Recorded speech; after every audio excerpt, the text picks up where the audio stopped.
Hey, what's going on, everyone? It's Swift, and we are back with the next episode of running with the the Slayer outfit, the Slayer gear, helmet, and this is the equipment that we're running with for today. Like I said in the last video, running with the bandos, and we are just gonna get started here. Welcome, everybody. Henry, what's up?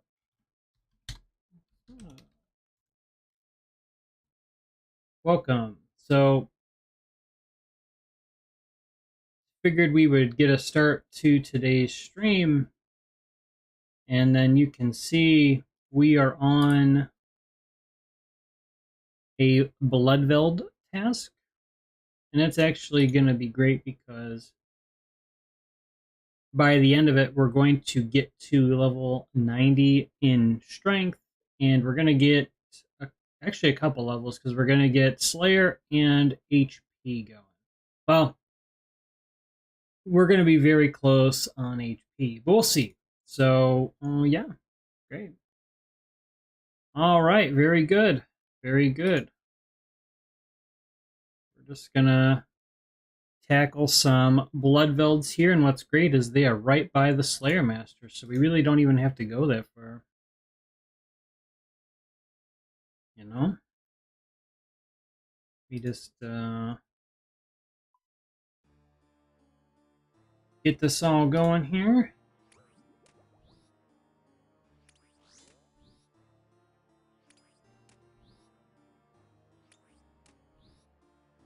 Basically, these are really good for training. And you can get some pretty good XP from fighting them too. So we're tasked with taking out 228 of them. So that's going to be about 55 or so minutes. But I make sure that I bring enough with potions to last an hour, just in case.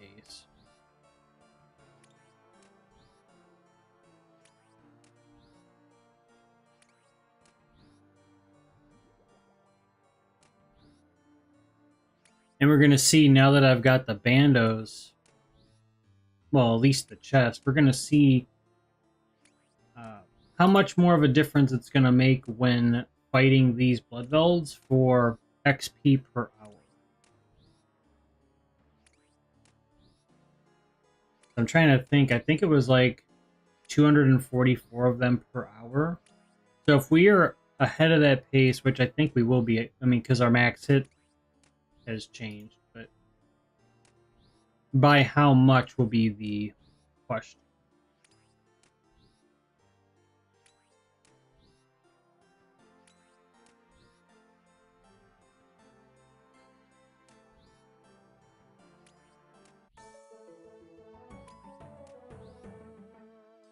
Oh, nice. Very good. I sold my Justiciar finally. I've been trying to sell that for a little while now.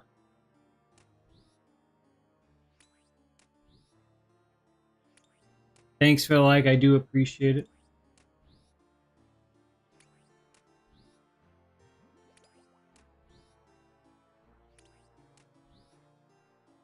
All right.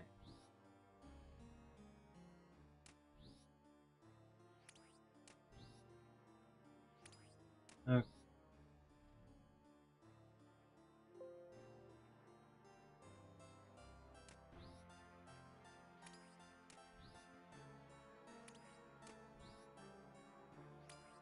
Yeah, so basically with the Justiciar, I had those were the legs that I was using for the set for a while, like we were training, and then now that I've bought these the Sunfire Fanatic ones, I sold the Justiciar because I'm not really tanking right now in the sense of, like, I'm not because I'm using Protect for melee, the prayer is really doing all the heavy lifting for, I mean, we're just not taking damage that way. So I don't need to really have the tank gear, at least for what I'm doing right now. If that was for like a boss, then yeah, but that would be one consideration. Since we are not going to be fighting a boss, at least for right now, we're just finishing up some regular tasks. But with that in mind, I mean, it was good to sell. I'll show you. Like, it was good to sell these because, yeah, I took a little bit of a loss. I probably took like 150k loss, but I had the legs for 3 weeks, and I got a lot of training out of it. So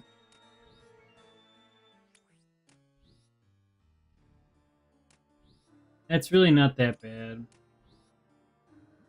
And what I might want to do too is the thing with Justiciar right now is you could, if you wanted to try and make some money in the market, the GE, what you could do is you could try to buy a low price Justiciar leg guards and try to sell them. I mean, you have to wait probably a couple hours, but you can make like 700k per leg right now because the price is kind of volatile. Just a thought. And if I were to flip one, for example, then I would make up for losing the money from the chest guard, which I sold earlier as well. Hey, what's up, Kaza? Welcome. How you doing? We are fighting some Bloodvelds to start today's stream.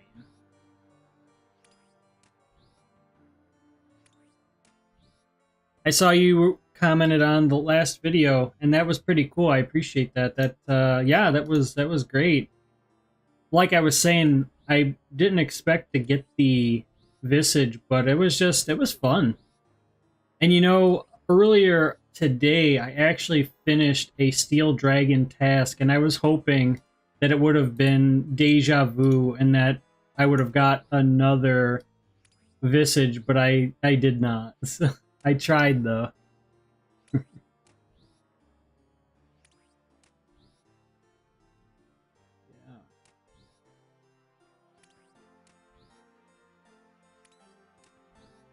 I was just telling Henry, yeah. So, because I sold, you can probably see it there. I ended up selling the Justiciar.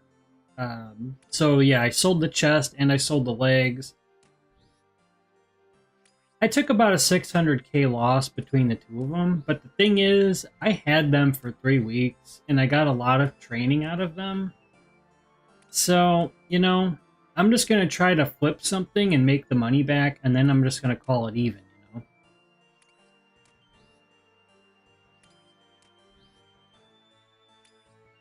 know? Like I was telling everybody, what you could do is consider, like, because the fact that mine sold was kind of like a high price, so maybe someone will get lucky and they can like flip a couple for like 700k profit each, you know? And for that price point, that would actually be really good if you could flip for that. Now, again, I'm not sure of the margins offhand. I don't have it up, but they were like 9 mil, and I sold mine for like 9.7, so that's kind of an outlier. But welcome, everybody. So we are fighting some Bloodvelds here, getting some blood runes from the Bloodvelds, which makes sense. And they are funny because they also drop some meat pizzas, which I pick up. I kind of pick them up for fun.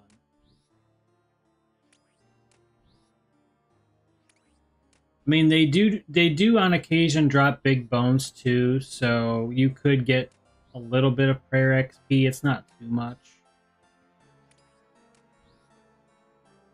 Thanks for the like, guys. Appreciate it. Starting off the stream strong today. This is good. Good start. Good start, guys. Yeah. Yep, so I added the video earlier in case you didn't get to see that. And or if you did get to see that, that's great. And then also we are here for the stream today. So basically, I am going for, like I've said the other time, but I am pretty confident now. Once we're done with this task, we're going to get to 90 strength. We are going to be very close to 89 HP. I mean, it's going to be right there. I might be like 4 or 5k away or something, right? And then Slayer, we should get to level 81.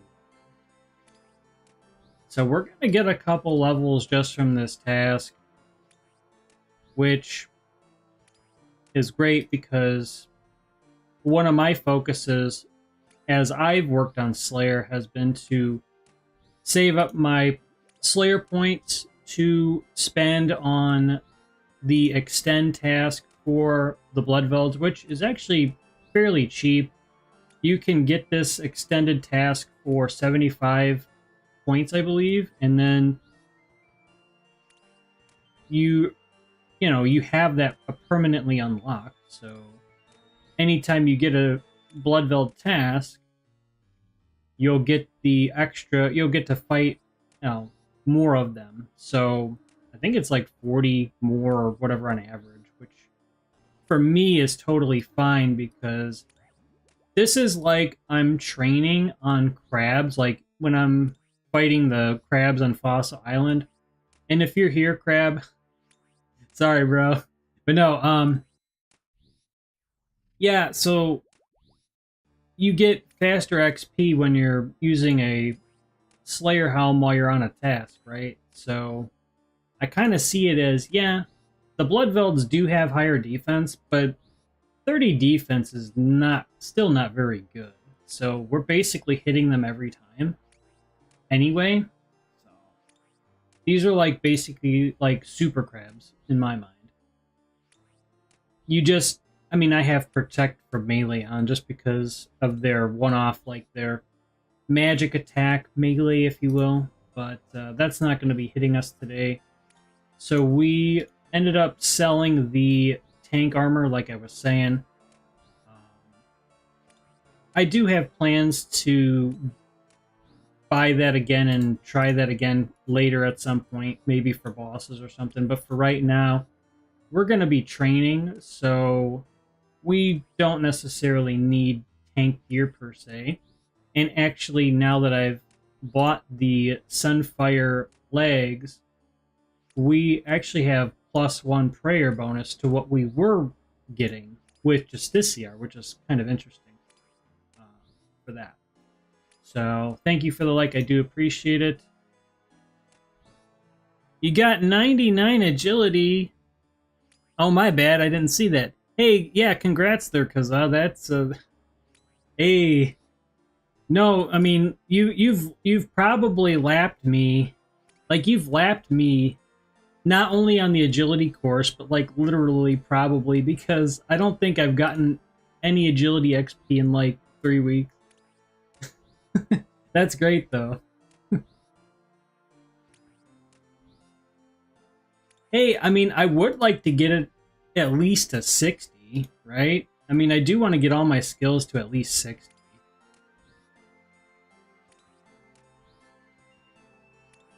I'm just not getting enough XP lamps to kind of get to this that level threshold. And you know, I haven't gotten any genie lamps either, which is kind of a bummer. I've been getting like pretty much every other RE except that. So yeah, we've got a couple levels that we're trying to get here from this task. I did think it was worth mentioning that if you get a Bloodveld task, consider extending the task if you want to, and then that way, if you are getting pretty close to getting level ups, they're really not bad for Slayer XP for their combat level. They're only level 76, and they give a fair amount of Slayer XP for their combat level. So, I mean, I think it's worth fighting these for sure.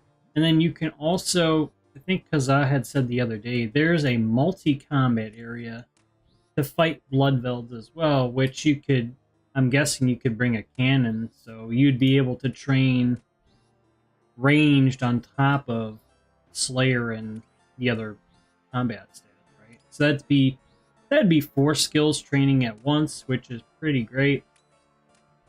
For right now, we are just kind of going the melee route.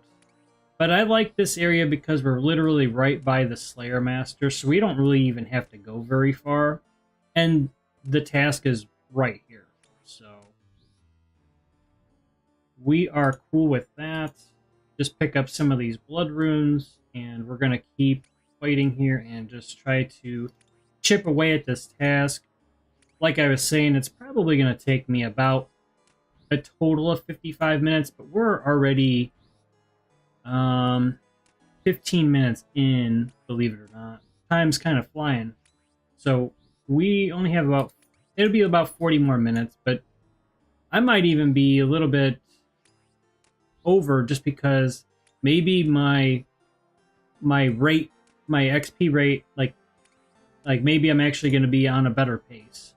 I guess we'll find out. Once I'm at like the halfway point, we'll kind of know.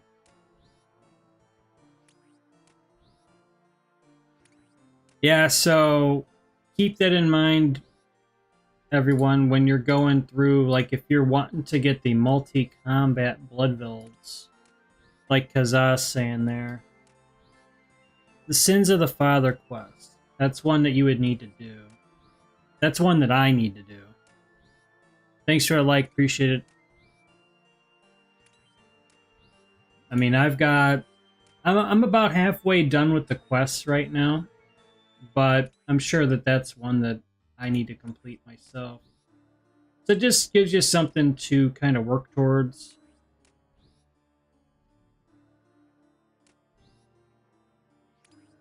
I did get to 83 cooking today. I was waiting for something to sell in the GE, so I just figured I would pick up a quick cooking level. I was just making the jug of wines for a little while. And I think that's going to be my strategy to 99 cook, is just to make however many jug of wines to get there. The XP rate's actually very fast. The wiki has it at 490,000 XP per hour, but realistically, like for me, I'm getting about 420,000 per hour. And I think I make them relatively fast, so I guess results will vary, but that's still, that's cruising. Like, that's pretty great. So you do take a little bit of a loss for training that way, but the way I see it is, if I could just figure out in the GE like which items I could flip and resell and kind of make that money back, it's basically like free training, you know? That's how I'm kind of trying to view it. I just need to put in the work to get that gold, to like make sure I get that finalized, like to make those trades happen. But once you do, then you can just get the XP rate and kind of bank on just getting those level ups and continuing on towards 99. It's going to be, for me, it's going to be between farming and cooking by the looks of it for my first 99. Yeah, I mean, combat's pretty good too, but the thing is, I kind of go between the different stances a lot, so that would take me a lot. That would take me longer because I'm not really set on one of the stances, like say, like strength. I keep forgetting I'm running out of prayer fairly quickly. I guess I'm not seeing that. Not seeing that very well. So let me just focus on that. Oh, and I did get a couple of prayer levels as well, guys. So now we are at 72, which it does seem to be making a little bit of a difference with all the potions that I bring. I'm getting another prayer point for every dose, which is basically 4 for every potion. And with this many potions in an hour, it adds up. So I was getting like another almost 100 prayer points, which is basically, well, almost 1.5 times another full up on the prayer amount, which, I mean, it is noticeable. The next time you would see that would be at level 76, and then you'd be able to get like another 100 in that instance. You can make them directly at the GE2, so makes it nice and easy to do some merching in between. Oh yeah, that's the thing, yeah. You could stand right at the bank there. Well, right at the GE, but like pick a side and just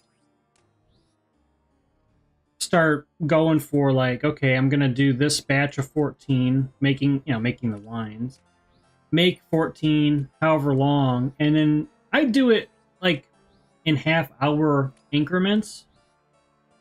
I just do like a half hour, take a few minute break, do something else, and then I go back to it, right? And then before you know it, you start gaining a fair amount of cooking levels quickly. Yeah, we are just training here, taking on some Bloodvelds. We've already taken out 80 of them, believe it or not, so it's going by fairly quick. Because I had mentioned, if you're able to get to the multi area after doing that quest, then it's going to go by even faster. So then, say your Slayer hourly XP is like 25, 26k, well, it's going to be a lot more. Like the cow fights, I believe, is like 50,000 or something like that, at least when I was fighting them. And that was just with my stats. I mean, if you're near max, it's going to be, well, obviously it'd be higher even, but that's if you're still working on Slayer at that point, which maybe is the case.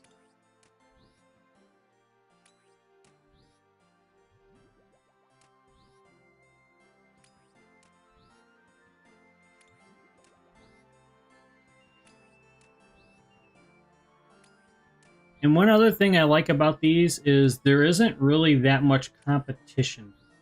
Unlike the crabs where you every 10 minutes have to check if someone's like taking the spot because you have to like get your aggro back. So you can run, get the aggro back, but then maybe someone takes the spot from you. But this is, if they've got a Slayer task, they could do that, but there's going to be a less odds of that happening, though, And plus, there are other areas where you can fight these too, so it's not that big of a deal. Whereas the crabs, it's mainly the fossil island, and there's a couple really good spots, and then they're kind of just okay after that.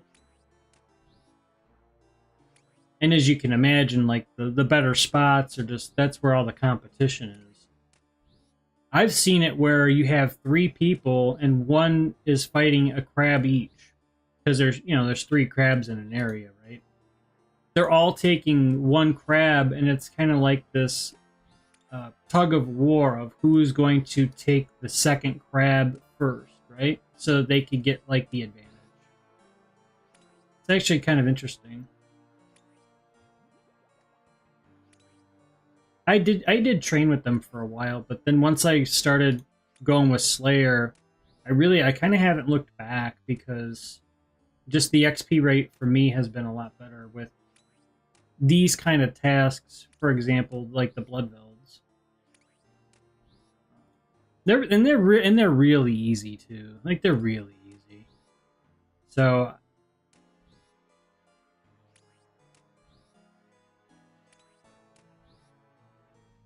they pretty much get hit every time. I mean that's with boosted attack and you know what I mean. Like I mean that's pretty good stuff. But I mean, you have your defender, you have a good weapon. You're probably going to hit them more often than not. At this point, it just comes down to how much damage you're able to deal, like your damage, your DPS. So it's been great because now that I've got the bandos, well, the chest, I'm going to be trying to. I've said this before, but once I get around to it, I do want to get the Barrel's gloves next, and then that will give me a +4 to my attack bonus, and it'll give me a +4 to my strength bonus over the rune gloves. So basically, for context there, since I had been using the Justiciar chest for the longest time, we got +4 strength when we equipped the bandos, right? So we're going to get another +4 here for the gloves. I just need to do a couple quests, and then I'll be able to try to get those. And then the XP per hour will be even better. Which, when you have that kind of flexibility, you can kind of toggle between these different skills. You can be a bit more aggressive in attack, going with attack or defense, because when you're using the Slayer helmet with, say, piety or even chivalry, right? You're just going to get a fairly good bonus, like, percentage, if you will, of just, like, it's really just great to see that they stack, so you're going to get, it's like a force multiplier, if you think about it that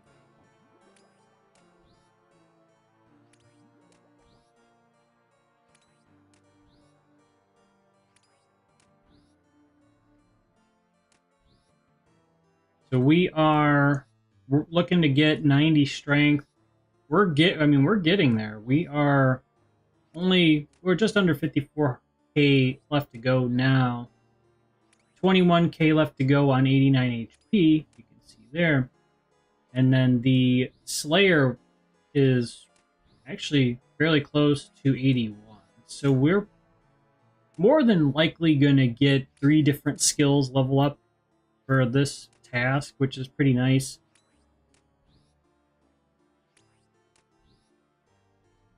And it's not often where you have one task where you just kind of have that occur, so that's kind of cool.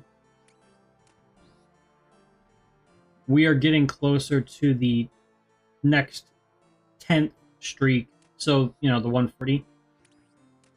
Once we finish this one, we'll be at 138, and then we'll have 2 more to go to get to the 140.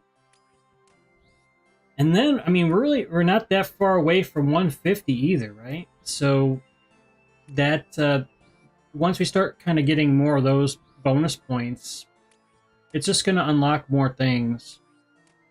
There are a couple things that I'm set on getting that it would be nice.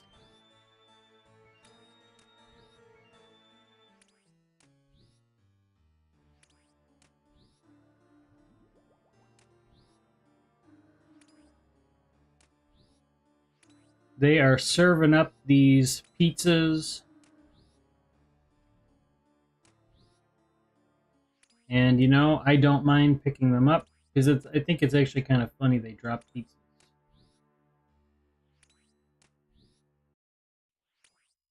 And there's not really like a concern I'm losing health or anything. It's just more about the chip damage from the divines. They're still it's free food, you know. Free food.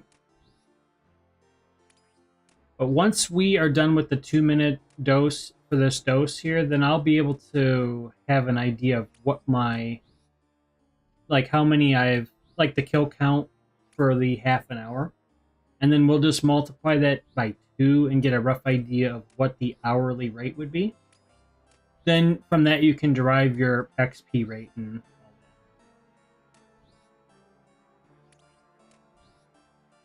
that. You could figure it out for it would be for all 3 of the skills, but I start with just the strength just because that's more like top of mind. But then you just divide by 3 to basically get your HP per hour. And then the Slayer will, I mean, that'll tell you once you finish the task. So that's kind of handy too. It'll at least say, okay, you got like 25k.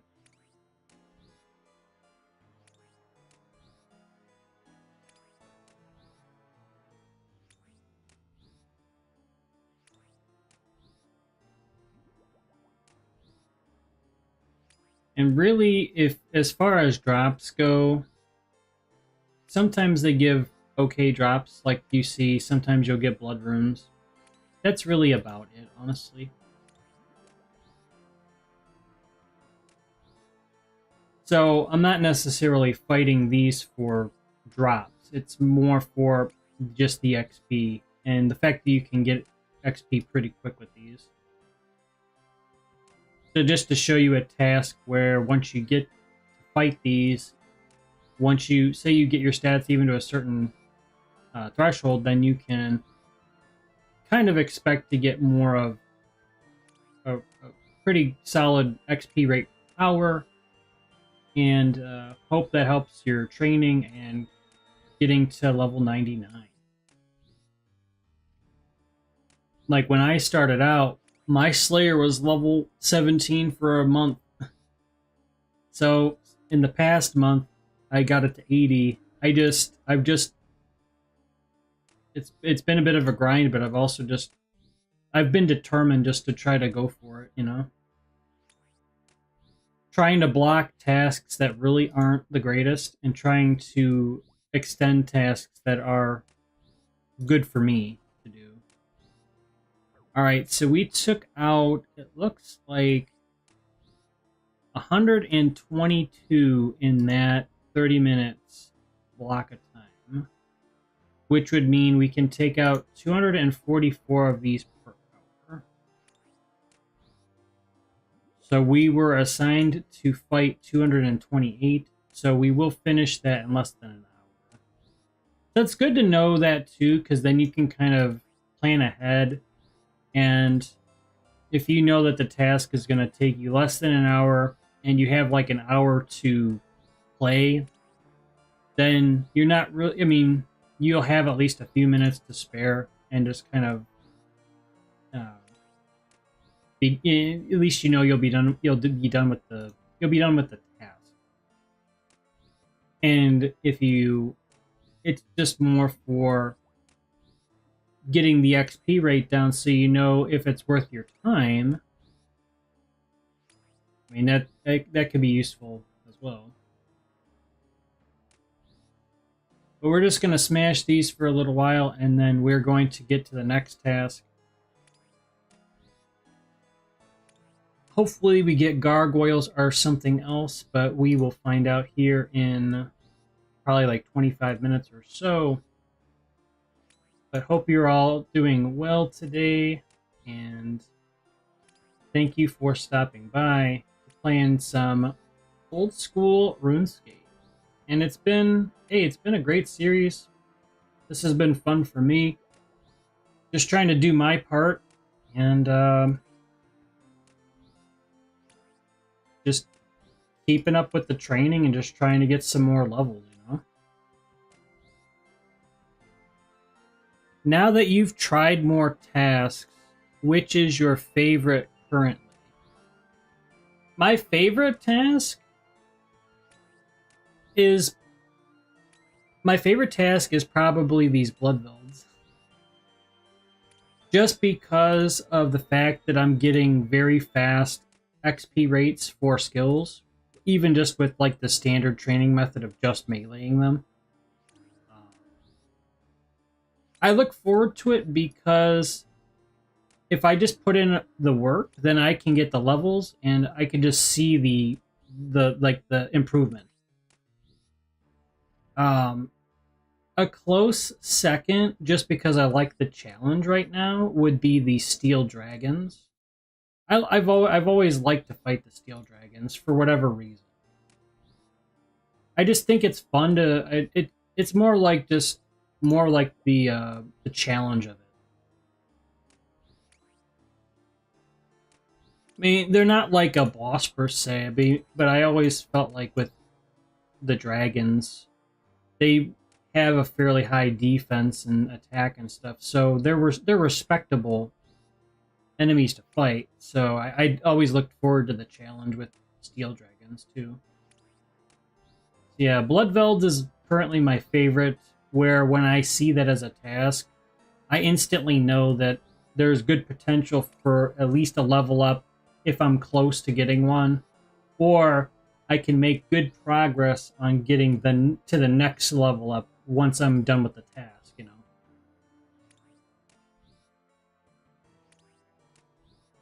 And on top of that, as a bonus, they do drop free pizzas, so I can't complain because they're free, you know? Yeah, they're 300 GP, but I think it's funny that they drop pizzas. So I picked them up.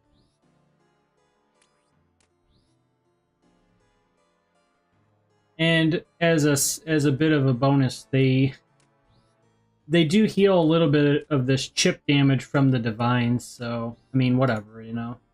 I'm not concerned that I'm gonna be like hit by a Bloodveld, you know what I mean, and just get KO, but I think it's good for practice just when I'm in a situation when I'm fighting a stronger enemy. You know, I'm getting my timing down and everything and just trying to stay focused. It's kind of just more for fun, though.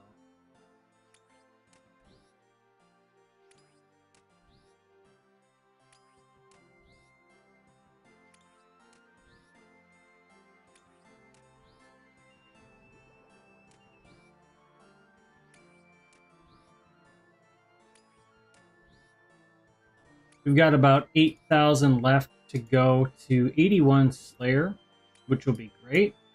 Then we'll be 4 levels away from 85, which then we can get to fight the Abyssal Demons, which they can drop the whips.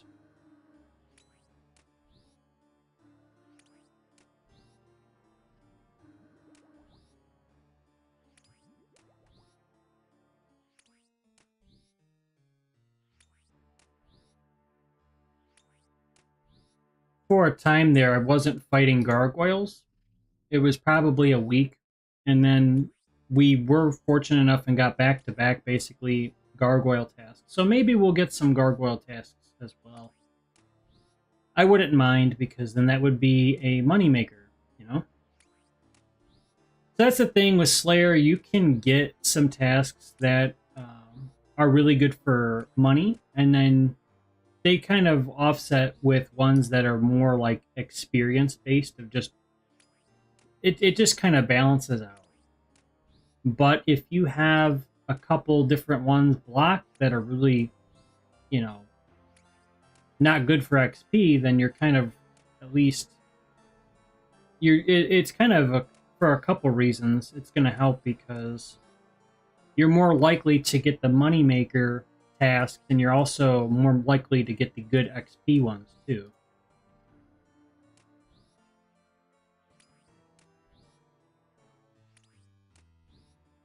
Abbey Demons is always a nice unlock for any account. Oh yeah, yeah, right. Because once you get the level, you've earned it, and it's not like you're not going to go back. You know, you'll have that level for that time and moving forward, right? It's just kind of getting to 85. That seems to be more of the challenge, is just getting there. Once you're there, you're good, because then it's just you're probably at that point you probably have pretty good combat stats where it's not really a problem to fight those anyway.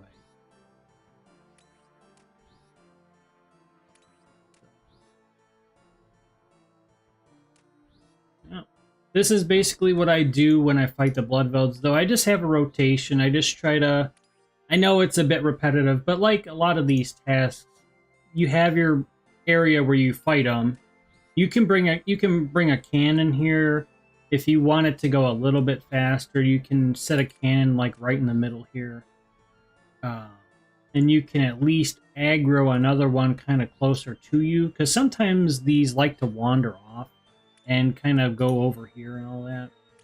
So you could set a cannon down if you want to. For me, I save that for more like the multi areas, just because for me it's a bit much kind of going on the screen, and I try to minimize that, where only in a multi-combat area do I do that. But yeah, you can set a cannon down, and then you can kind of go from there, and you'll train a little bit of ranged. It won't be too much, but there'll be something. Sometimes you do get rune medium helms from them, so you will get a little bit in terms of like gold, but I would say you'll probably get at least 1 or 2 of these in an hour of fighting them. You know, so it's extra gold. 11k is basically gonna pay for at least one of these potions with a little bit more, you know. So it's fine. I mean, probably I think it's the best drop that they give, or one of the best drops that they can give.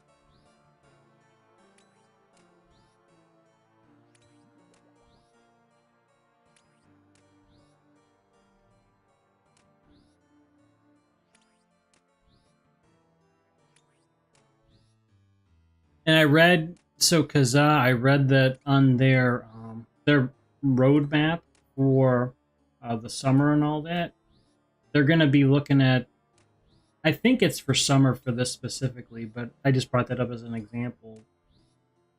But the some of the drop table, like the loot stuff, they're going to be making adjustments to. Have you seen that?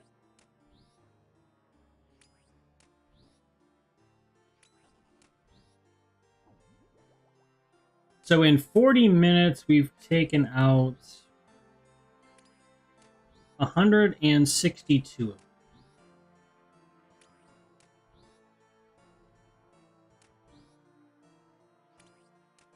So at that pace, that would be 243, which is really, I mean, we were saying 244. So yeah, I mean, we're still on pace for like the 244. Yeah. Oh, no worries. So yeah, it just said something to the effect of, it's just like a brief mention. I saw it on the wiki too, but one of the examples they had during their presentation was they were going through enemies that were dropping blood runes. And I think they're going to be rebalancing specific to blood runes. They're probably going to be, certain monsters seem to drop a lot of them. Like even the Bloodvelds here, they kind of drop, in my mind, a little bit more than they should. I don't mind it because I think it's a good Slayer task. I wouldn't change it, but if they did change it, I would understand. But I don't know, some of the other like stronger monsters or bosses or something, they just had a presentation they did, and I didn't see the whole thing or anything like that, so I can't fully speak to what I mean, the bit I did see, it was like evident. I mean, they definitely keep track of the daily, like what, like as far as like what's dropped, you know, like what people are getting. And they're like, yeah, we didn't really intend for this many blood runes from these monsters. So I don't know, that's going to be one thing that they're probably going to look at. Among other things, because, I don't know, like, this game for a while really has done a pretty good job with, like, the drops and stuff for most of these monsters. But I have seen it, even with, like, say, the Hellhounds. I kind of think the Hellhounds should drop more than just ashes each time. You know what I mean? It's kind of like really lackluster for combat level. So I don't know. I don't know what they'll do, but I would say give the Hellhounds something decent. Even if it's just like they drop, I don't know, runes or something, or maybe they would drop bones on occasion. You know what I mean? Like maybe they would drop bones on occasion. Anything, right? Something.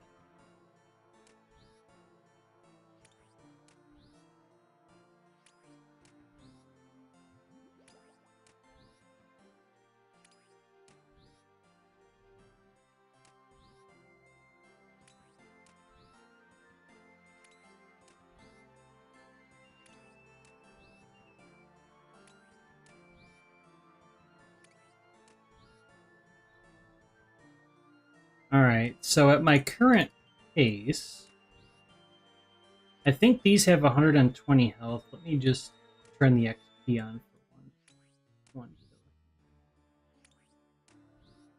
Okay, 120. Yeah, they have 120.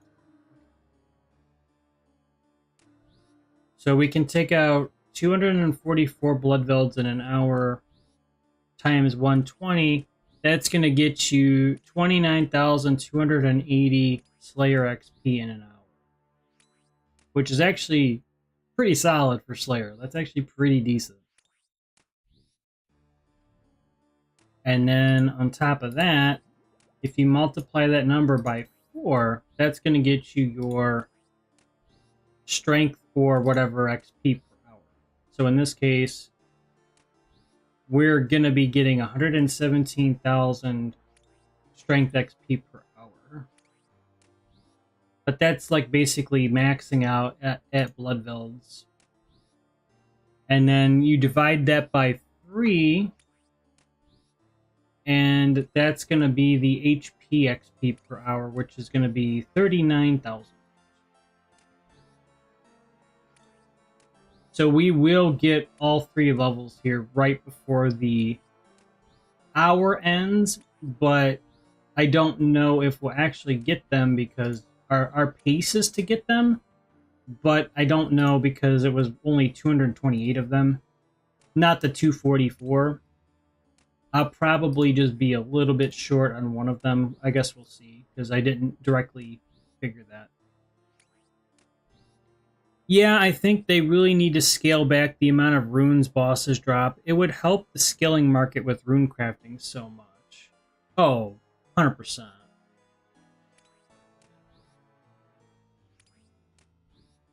I know bosses need to be profitable, but when so many runes are coming into the game, it takes away profitability elsewhere. Yeah. Yeah. Yep. I agree.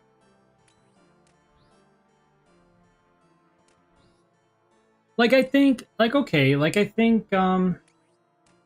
one idea could be like if it's an item, if it's gear, if it's something that you wouldn't expect that boss to award, it could be considered. It just make it pretty rare to get it.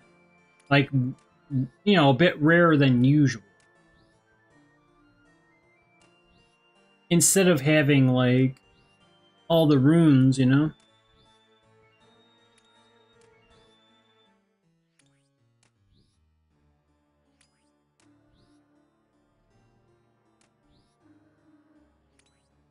One other quick note, too, is you can, if you're looking to get clue scrolls, these blood velds are decent for getting the hard clues, specifically.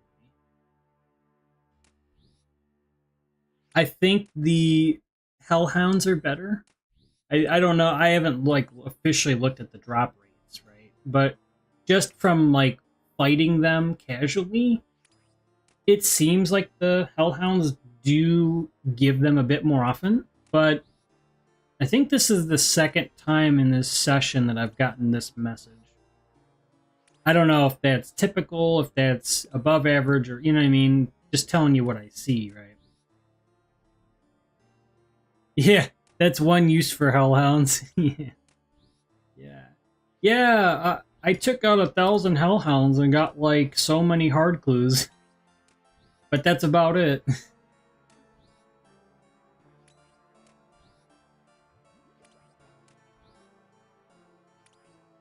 So yeah, I think just for 2025, I think it would be good to consider like a bit of a refresh for some of these drop tables for some of these monsters. It may have worked at the time and is well intentioned, but I think sometimes stuff like that needs to be just updated a little bit here and there. Just because think of all the market change over the years. I mean, I wouldn't expect anyone to predict, oh yeah, in 10 years, Blood Runes is going to be this per rune. You know what I mean? Like, I think every so often, that'd probably be a good idea to just kind of update things. Just for balancing purposes, They definitely mean well. It's just sometimes I think too much time goes by and certain monsters that were once pretty good to farm, it's just not really good to fight them anymore, and it kind of takes away from some of that experience. We are pretty close to being done here. We've taken out almost 200 Bloodvelds. The time's been kind of flying here. We don't have that many to go. We just have, 28 more to go. And I brought pretty much, well, what would it be? Like 20-something, 24, or I'm trying to think. A lot of prayer potions. So the fact we've got 6 left to go for 10 minutes, we should be able to make it. So we definitely we should have enough supply to get through the hour. Not that we're not going to need the full hour like I was saying, because it was about 55 minutes. So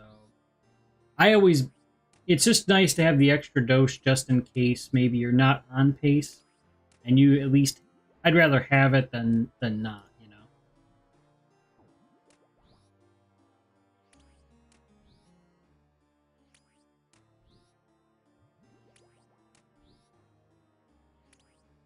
We'll just wrap up this task, and then we're going to be very close to where the Slayer Master is, and then we will get the next one and see what we are going to be doing. Just wanted to say thanks everyone for stopping by, and we are going to be continuing with some Slayer here. I'm just hoping I get another good task, because this one was a pretty good one. So hopefully we can get lucky and get back-to-back good tasks and kind of get some level ups. We're actually, I just see we're super close to Slayer here, so 174 XP away. So we will get Slayer 81 here, which is cool. We just need to take out one more Bloodveld. So this will be the level 81 KC, or the final kill.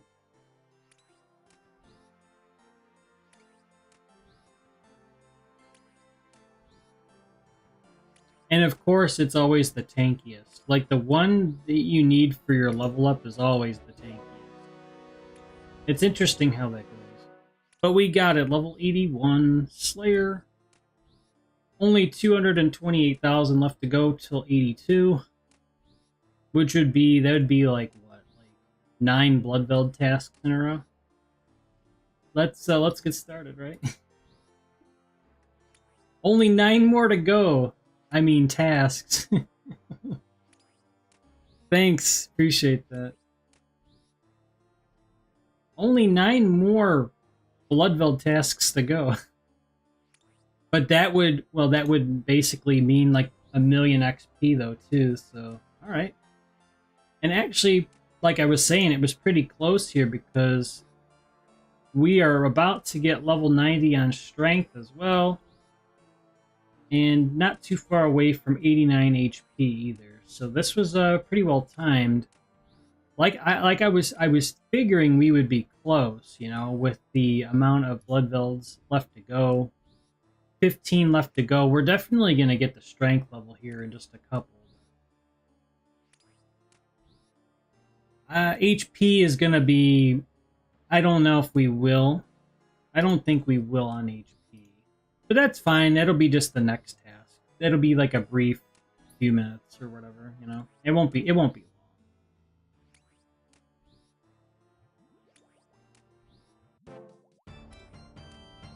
Hey, we got it. Nice. Okay, so we got to 90 strength. And now we are 111 in combat. There we go. There we go. Let's go, chat. We're just one level at a time, but we're starting to get there. We're really starting to get into the 90s. Really making some progress here. Double grats. Thank you, double too.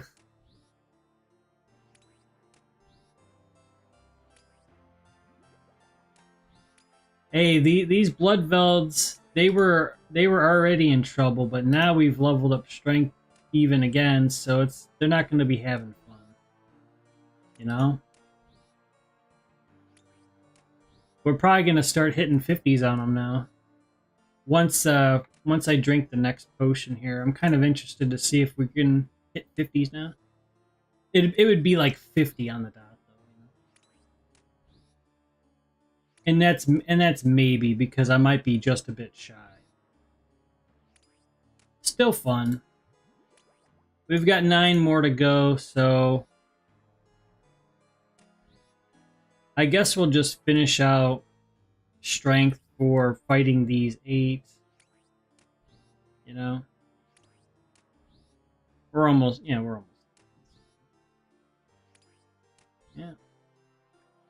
2300. Yeah, I don't think we're gonna get that, but we will get the level here pretty soon.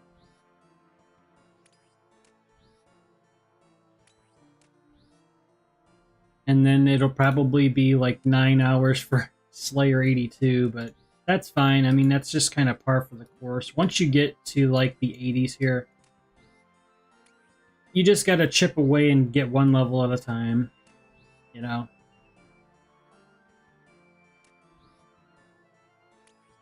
Hopefully you get cow fight and other tasks that you can use, or you can fight multi, where some of those are actually pretty good for XP.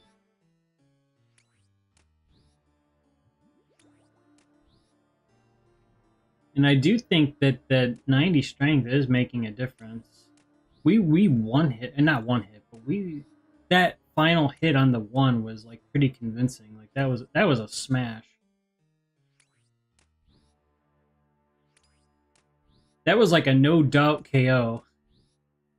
All right, 1 more to go, chat.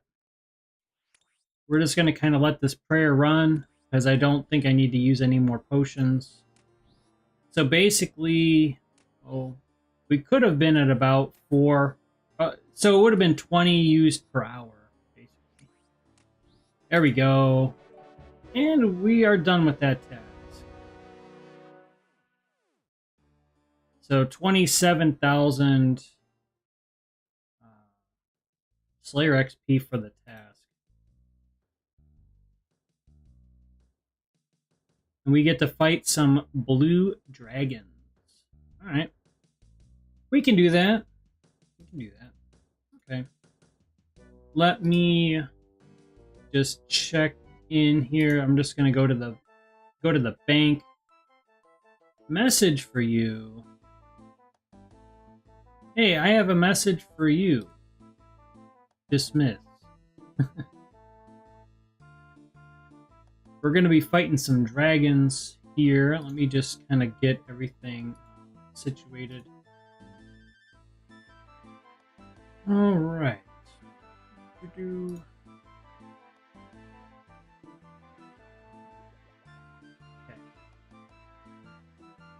I'm just gonna go to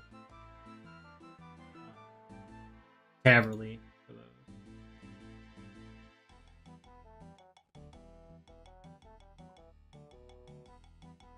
So 122. I probably don't even need. Yeah, we'll just bring 2 of those. So yeah, it won't be too long of a task. Bring some anti-fire for the trip, and not that we need it. Just for good practice, I think. I just do it. We're still gonna hit the dragons a lot. They're not like they're decently strong, but not anything we can't handle, right? And then we're just going to get ready to teleport there.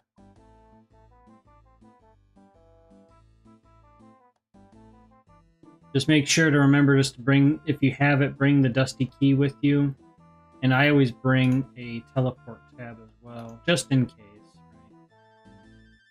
Right? With any dragon task, I just have it as a habit. I just have a tab with me. Especially if you run into lag or anything like that, you know, connection interrupts, anything like that.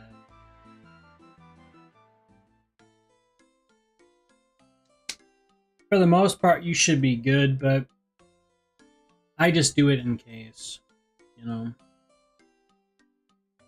Just gonna get some prayer back real quick here. You can go to your player house and do this too. I just, by habit, I like using the free teleport though. I like getting the free teleport on cooldown and just cycled so that I can use it more throughout the day. I just stop and get the Varrock tab here, and you could alternatively have a Slayer ring with you, or probably the runes to cast that contact NPC if you have the ability to do that.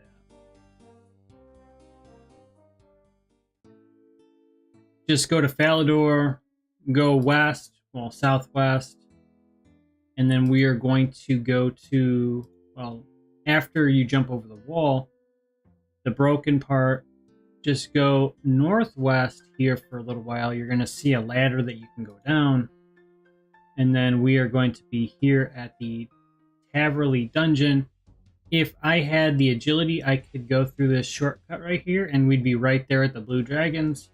Sadly, I don't, so we're going to go the long way, but that's just a preview of what you can expect when you're here.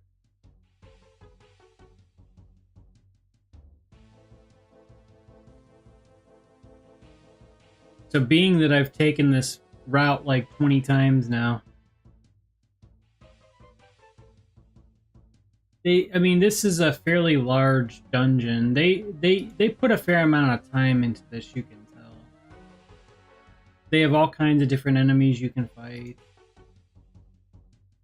It's multi-layered. There's a couple different levels to it, right? Thought they did pretty good with this. I guess my only question as a player, because I've been working on developing my own game too. I'm trying to understand what this area is all about, guys. What is this area in relation to the dungeon? It kind of has the sense that it's like partially completed almost. Like there should be more going on here. You know what I mean? There aren't any actual doorways anywhere that I can see. I think it's cool. I think it's fine. It just seems kind of like out of place a little bit almost. That's the one part of this area that I'm kind of like questioning a little bit, you know. I think the detail's nice. Well, anyways. Maybe that was like a group that was trying to construct something and then like the monsters took them out or something, or I don't know. You could have fun with it.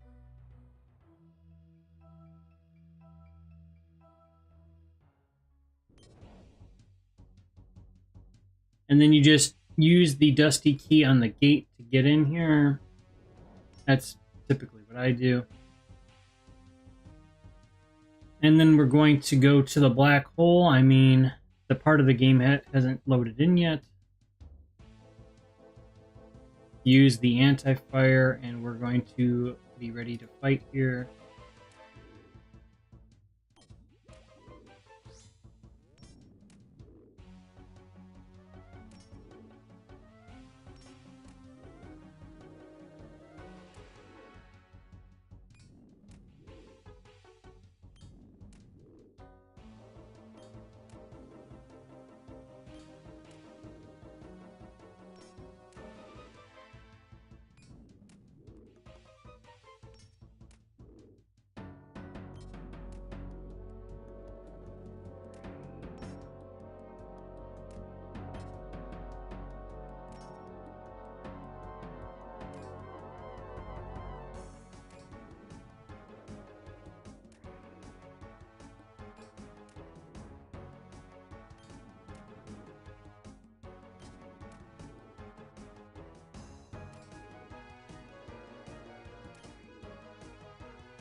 And I'm gonna switch up to attack here because I'm gonna go for 90 attack. I'll get 90 and then I'm gonna go back to strength a little while. I like to mix it up every once in a while. Since I'm not using the defender, probably being a bit too conservative, but this will ensure that pretty much every swing is a hit.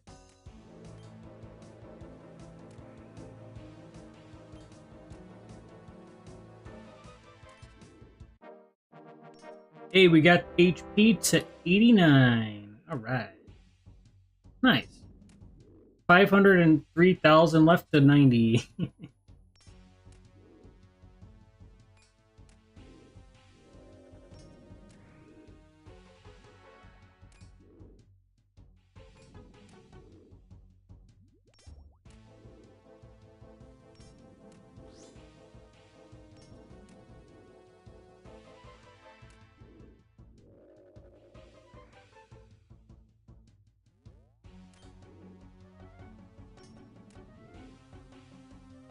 Lots of levels tonight. Yeah, honestly, not a bad start. So it's pretty cool when it works out like that. I'm actually fairly close to a farming level too. I don't think I'll get farming 92 today. I already did, well, I did that a few hours ago, so I'm on timer for like 3 or 4 hours yet.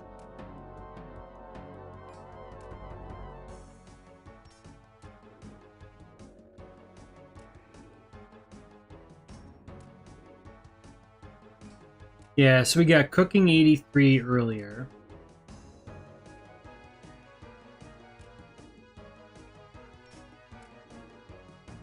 $89 HP, 90 strength, and then 81 slayer. So yeah, 4 levels.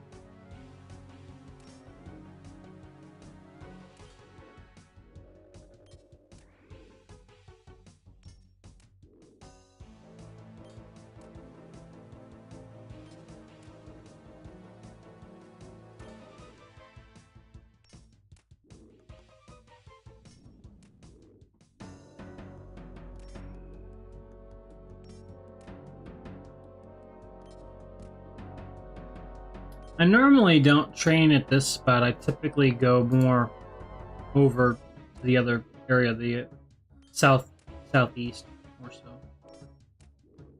But it's working out because they're actually all spawning fairly close to me.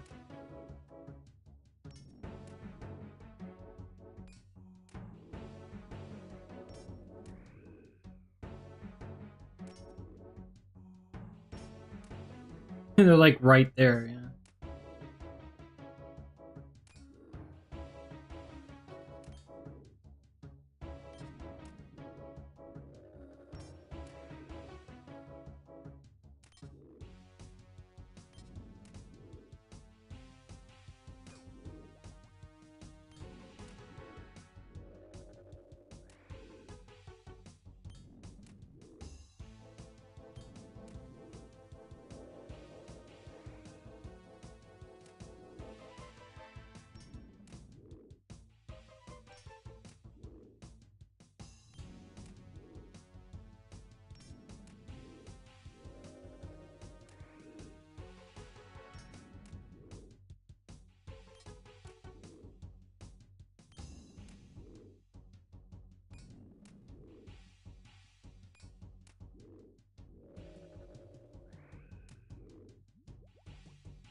We are 2 tasks away from getting to the 140, and then we're going to get some bonus Slayer points.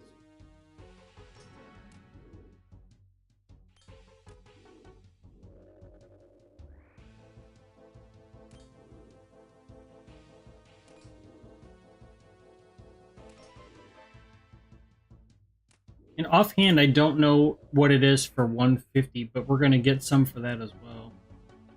So then I'm going to start to unlock some more things, some more rewards and all of that.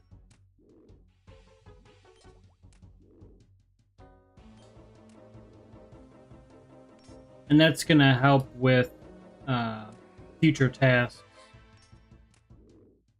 I can make decisions on extending more tasks. I could make decisions on blocking different tasks, you know, that sort of thing.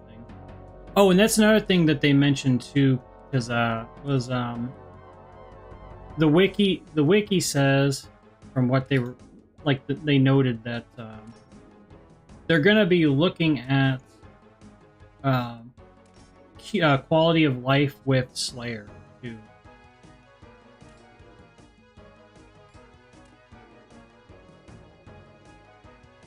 So, for example, they're going to be making adjustments to the block list, something of that nature. Like, I don't know much more than that, but it was something to do with like the blocks and stuff, just quality of life in general.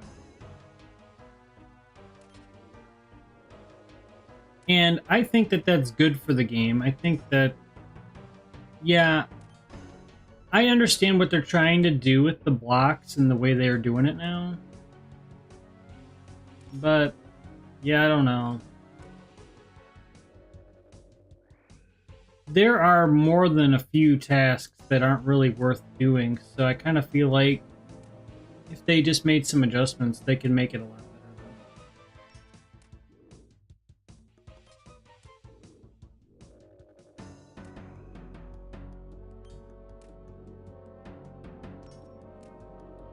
And I understand that they all can't be great, so I understand that for sure.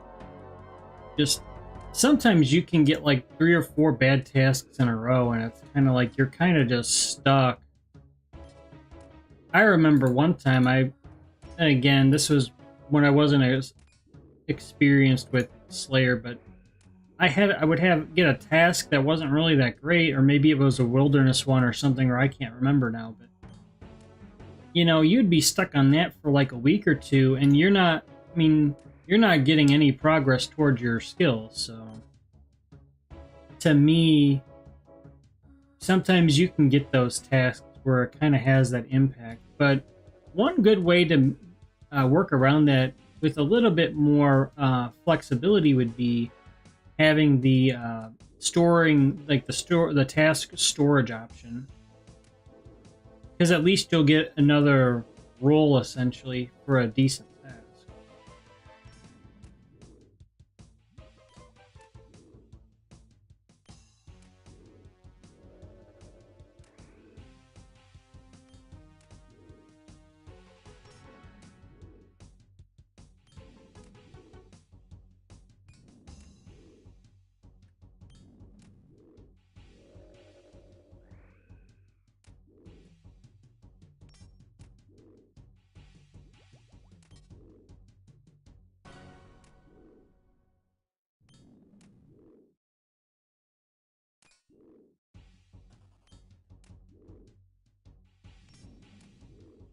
And then you can also fight the dragons down here too, I'll show you.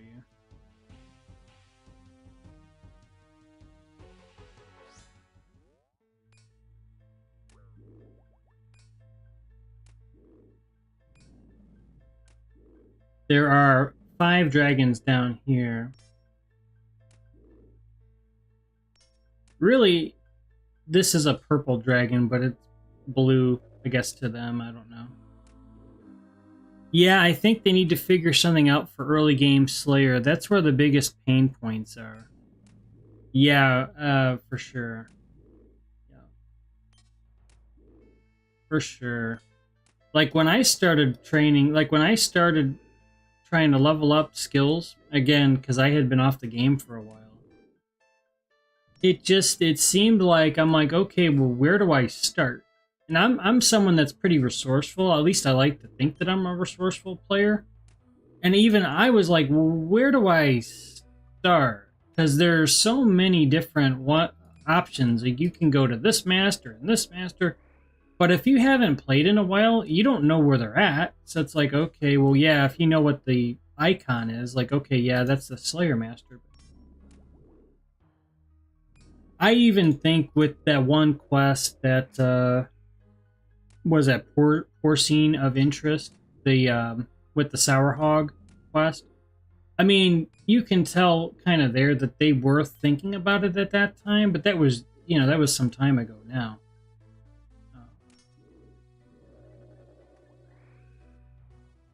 Early game Slayer.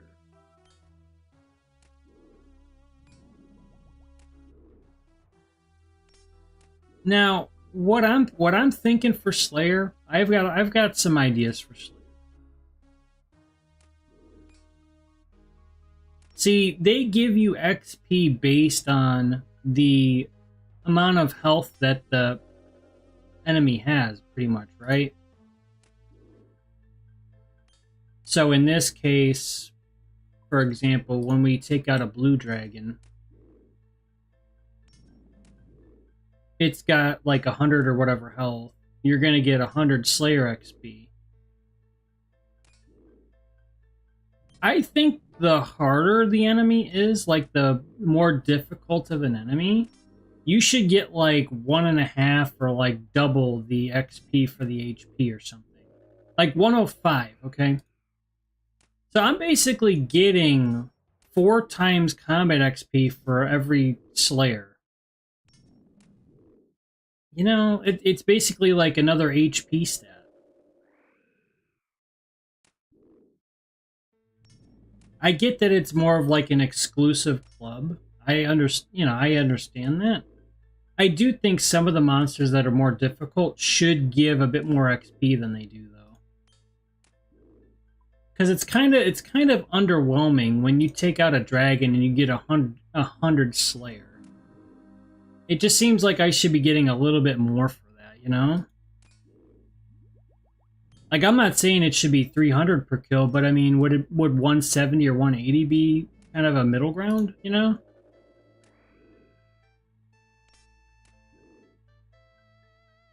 Then it wouldn't be such a grind to level it up. I'm down for a challenge. It just seems like it takes very long to level it up, though. Like, especially early. Unless you know, okay, yeah, I can use a cannon here, and I can do this, and that may not be typically known by everybody, though, so it's like, yeah, if they can just strike that balance a little bit more. And I think they'll figure some of that out, though. I am interested to see what they will change. Like, what do they mean exactly? You know, like, what do they mean with, like, the blocklist stuff? Are they gonna, are they going to give more block options, like more slots? Are they going to consolidate it a little bit more and just kind of say, okay, when you get to tier 5, you can block 2 for 100 points? Or I don't know what they'll do. Yeah, and you have to kind of stumble into that quest too. It isn't something that you're really pushed towards. Right. Yeah. Yeah, when I was looking up, like, on the wiki, it was just kind of like, oh yeah, you can do this quest and it'll help you get some Slayer points. I wasn't quite sure if 30 Slayer points, if that was good, if that was not good. I was like, okay, well that seems all right, you know? But it's not really like communicated, I guess. Like, oh, you know. I'm not saying just, you know, disclose everything and go, oh yeah, this is exactly what you got to do. I'm not saying that. I'm just saying it would help some players starting out for a little more clarity with that specifically. Because it is easy to kind of like lose some of those details. Like, oh wait, how do I even start this? You know, because with a lot of these skills, you can just get logs and you can fire make. You can cook stuff. You can, you can fish and then cook. Like, you know what I mean? Some of this is pretty self-explanatory. You can chop a tree and get wood cutting, but Slayer, well, you got to do an extra step. You got to talk to somebody. You got to talk to people, and then you can do the skill. You know, it's the one skill that's kind of like that, right?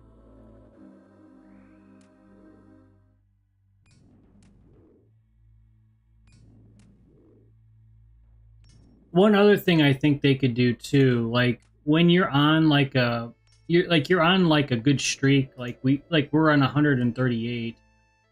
I also think that when you get to like a really specific milestone, that you should get tasks that are like double XP rate or something is like it like an emphasis that was actually a big deal. Like instead of it just being like, oh yeah, you got bonus Slayer points. Well, you got bonus Slayer points, but you also are, you're locked in and you just do better from, I don't know, you just do better. I don't know. You know what I mean? Like something, right? I'm just giving ideas. I'm not saying they have to do or not do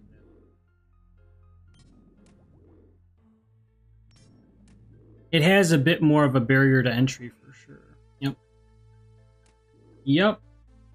But that's why, like, even when I check the high scores and I kind of see where I'm at compared to others, there's a drop off after 75. It's pretty clear cut. Like once you get to 75, it's like, okay, I'm good for a while because I can fight gargoyles, right?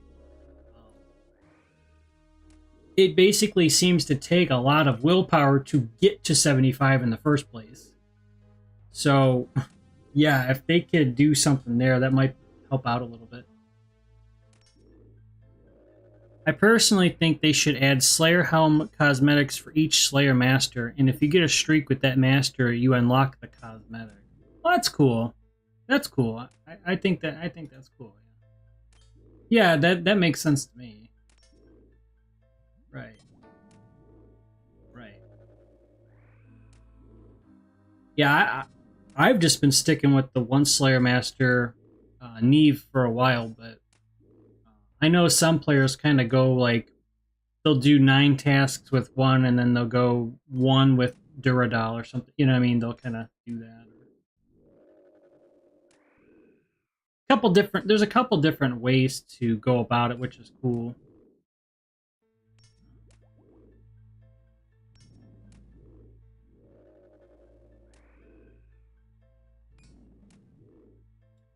Yeah, we are training some attack right now. We got to 90 strength earlier. I'm just trying to round out my levels right now. There isn't like an immediate need to get 90 defense because I'm just kind of training with protect from melee, so we're not getting really hit anyways, but just to round out some stats, that's what I'm trying to do right now. So we are working on attack and working towards 85 on Slayer, it's going to take us a while, but we are trying to get there. Just take it one level at a time. Mainly, we're just trying to complete tasks and get some more points towards unlocking new things, new rewards.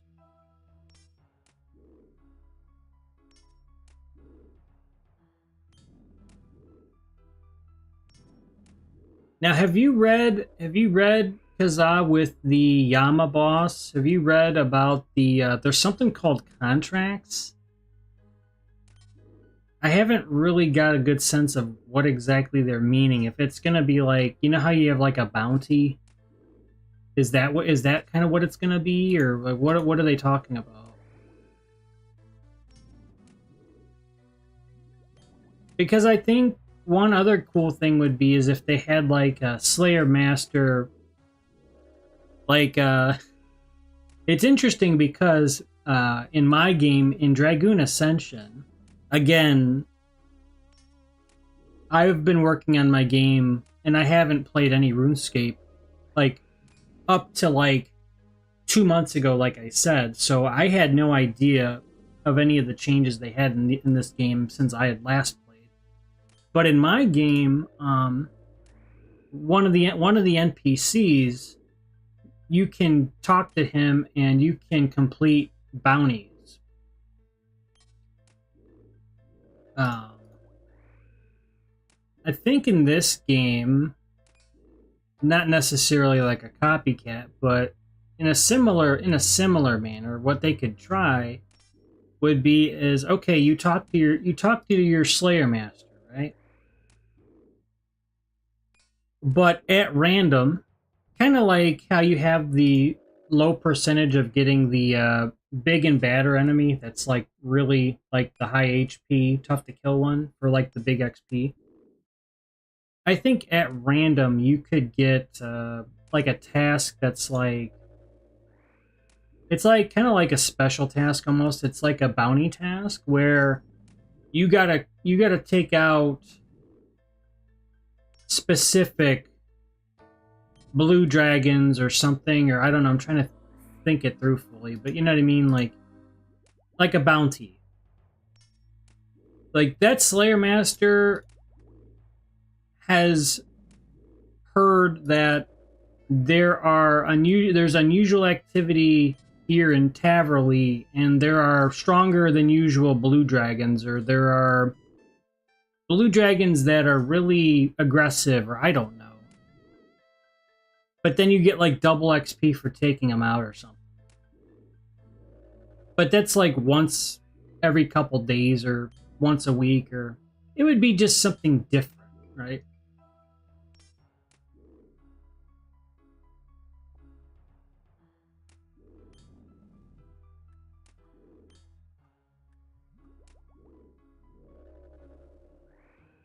Yeah, because in my game I have, I believe, 6 bounties in my game. I do them in sets of 3 for, you know, that's how I have to do that.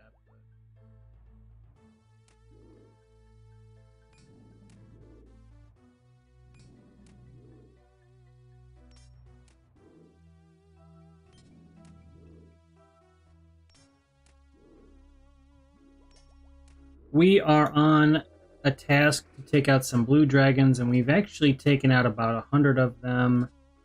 So we've taken out 100 of them or so, give or take, in 44 minutes.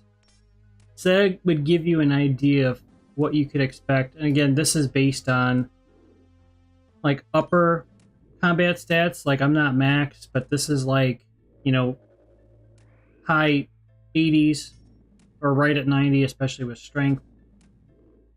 With pretty good gear, I'd say. It's not the top gear, but it's pretty good, you know. Slayer helm's going to be best in slot for Slayer, but we do have the primordial boots, which are right now the best in slot for the strength and accuracy for boots, you know.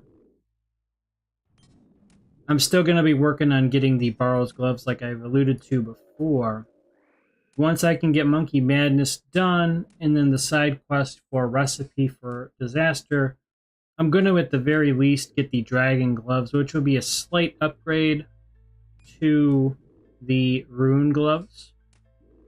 And if that's what I got to do and just kind of chip away at it for now, then that's what I got to do, you know? I've always thought there is a bit of missed opportunity to have a mixture of hunter-slayer training method, kind of similar to herbivore, but instead you're tracking down your slayer target. Yeah, exactly. Yep. Yeah, I do see that too. There is a bit of missed opportunity. I know they're trying to cover so much ground with the game. And for what it is, they do a pretty good job, I'd say. I do think they are missing it a little bit with Slayer, and I think that, though, their roadmap is kind of lining up. Like, they've identified it. Like, they know. So we'll see what happens during the summer, though. I mean, I'm looking forward to the quality of life stuff, though, like I was saying.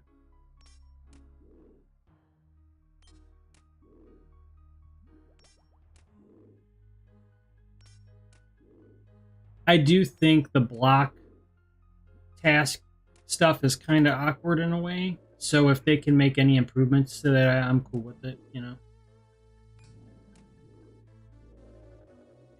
Every block is 100 points.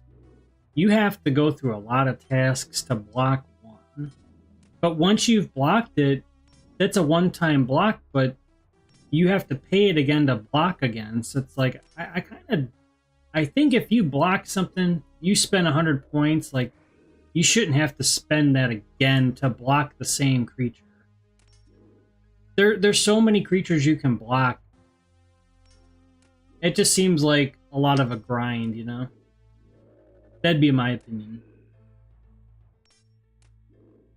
Because it takes a few hours. It takes a little while to get 100 points. It's not like a 5-minute thing, you know? Unless you get like a bonus task, then yeah.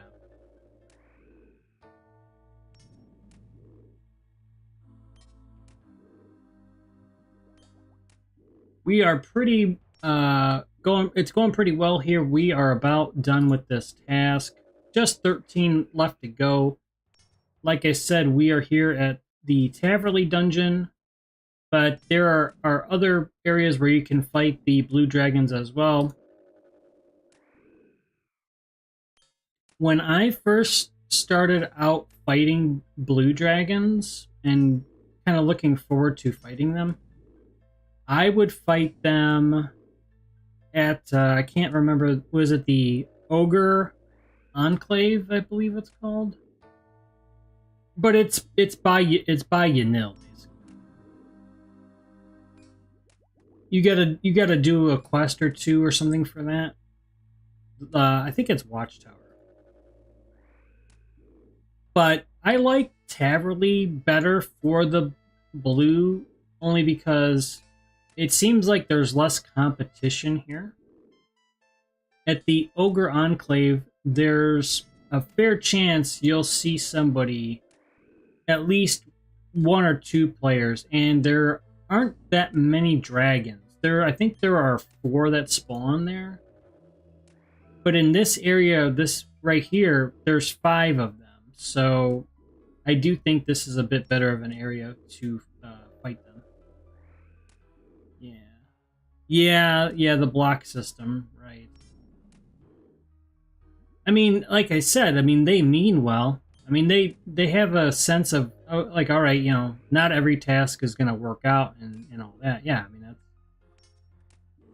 it's just, from a player perspective, it just seems like it's too costly for something that you have to do multiple times. Maybe the block should be 50 instead of 100, but then you do have to multiple, like, it would be every, like, per case basis. But I think it should be in half then, though. 100 points is a lot to block something. That's a lot. Like, that's a lot. You could spend your whole day just to block one thing, right? Given the fact that it's a skill that you don't really get the quickest XP rate, I think that would be a good balance. That would be good quality of life, you know? Like, give the player a little something for getting the, you know, like kind of sticking with getting the points on that. We just got one more of these dragons to go, and just in time because our divine is about to run out, so that is perfect timing. And we did it. All right, so let's go to get the next task going here. I'm just going to check the GE, or I'm going to just see if I have any pending offers.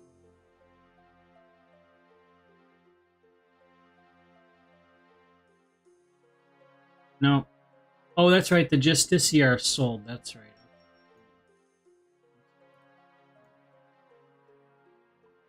Yeah, I was meaning to sell those for a little while. I took 100k loss or 150k loss, but in the grand scheme, I mean, that wasn't really that bad. Give me 1 second here. We're just going to kind of reset here and kind of get on to like what we were doing. I do need to check something with the market for a second. I just need to refresh something here. Oh, wow. Okay, chat, we're gonna kind of go for it. For some reason, Torva plate legs are going way up. I'm gonna kind of see if I should try this or not. We're just gonna sell this stuff super quick, guys. I don't have that much loot, so we're gonna just sell these real quick. Okay, so trying to get Torva plate legs, but they're not buying. We're going to try again here. What do we want?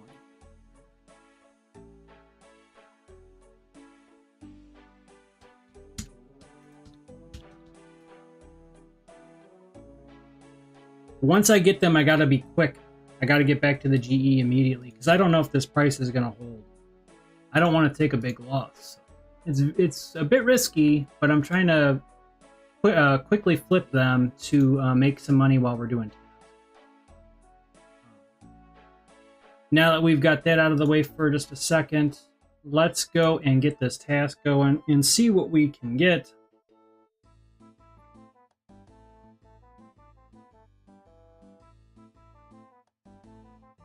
Oh, wow.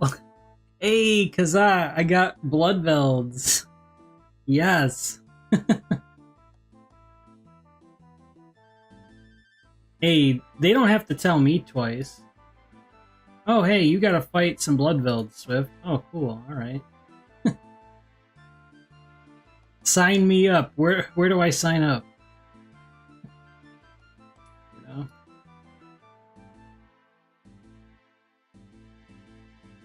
Alright.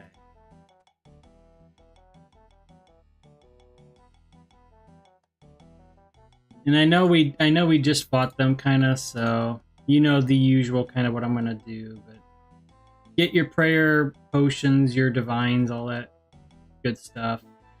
And we don't need to bring any food because the Bloodvelds are going to supply us with some pizzas, which will be fine.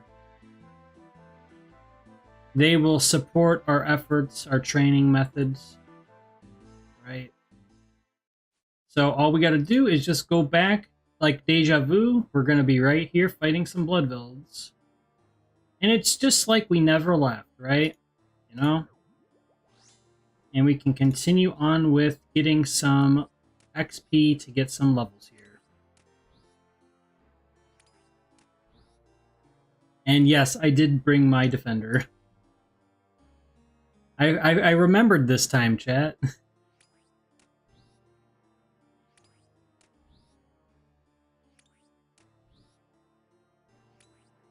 So I think this will be 50 minutes instead of 55. Just because it was, what, 2:14?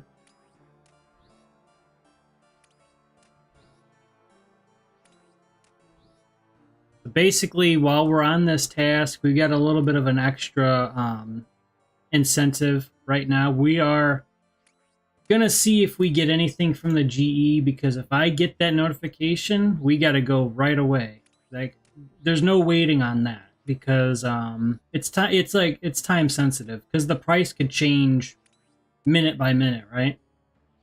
So with some items that you flip, and I'll be doing a video on it too, but it just depends on the time of day, the day of the week, all these things, right?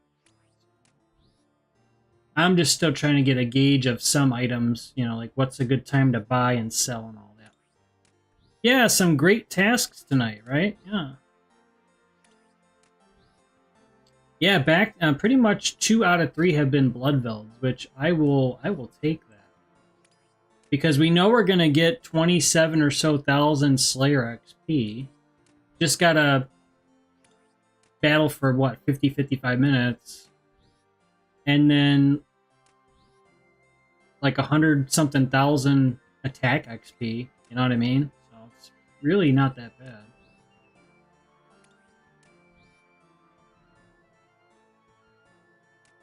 And when some of these kind of wander off that far, I just let them go, because I'm like, all right, well, some of these others are gonna spawn a lot closer, and I'll just fight them. They can go out who knows where and stare at the rock formation or something. I don't know.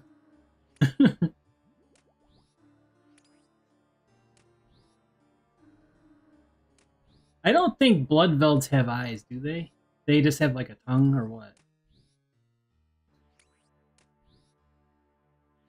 I know I'm not zoomed in. Just for fun, I'm like, wait, do they have eyes?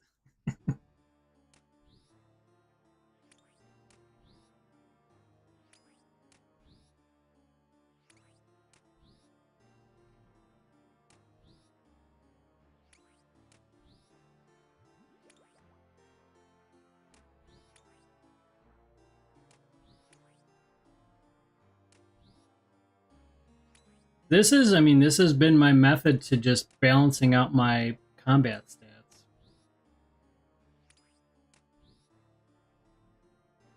What I like with this Slayer helmet is that I've kind of just had the mindset now of, okay, well, I can really train any combat stat, like any of the melee ones. Once you get the imbued Slayer helmet, then you can really train any of the combat stats. Like, you're just going to be more accurate, deal more damage, ranging and mage too, But you got to get the imbued one for that. I still need to try out the Nightmare Zone. I think I discussed that one time.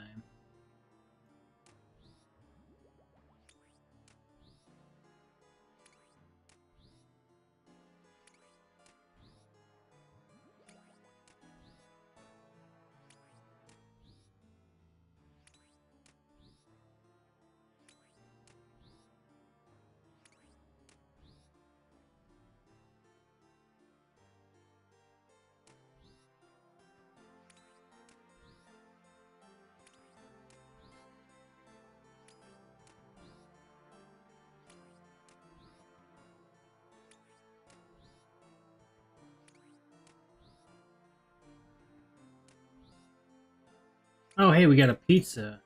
We got a pizza. We got to pick that up. Nice. Very generous of them.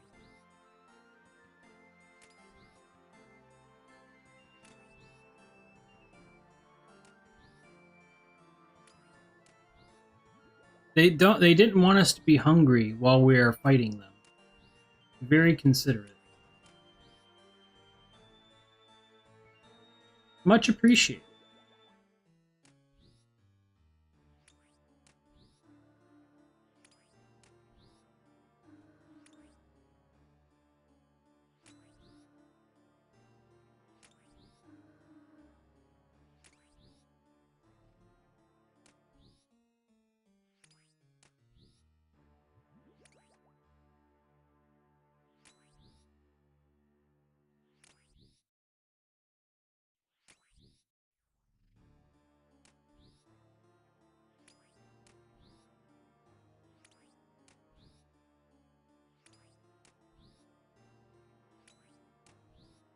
210,000 left to go on Slayer 82.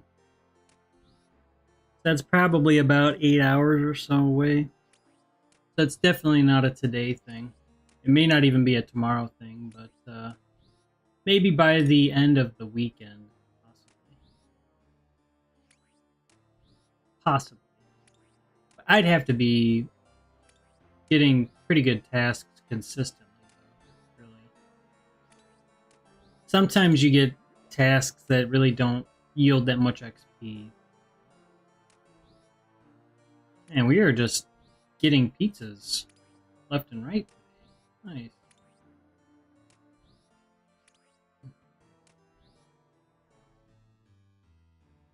It's kind of funny, I'm going out of my way to pick up pizzas. You have gold coins lying on the ground, and I'm like, nah, I'll pick up a pizza.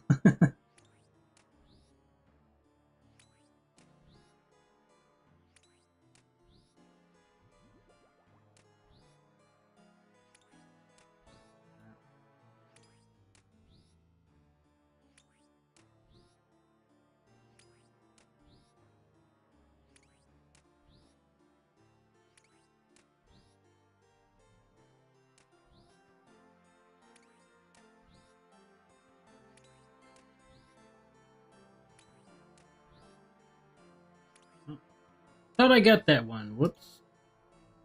Oops.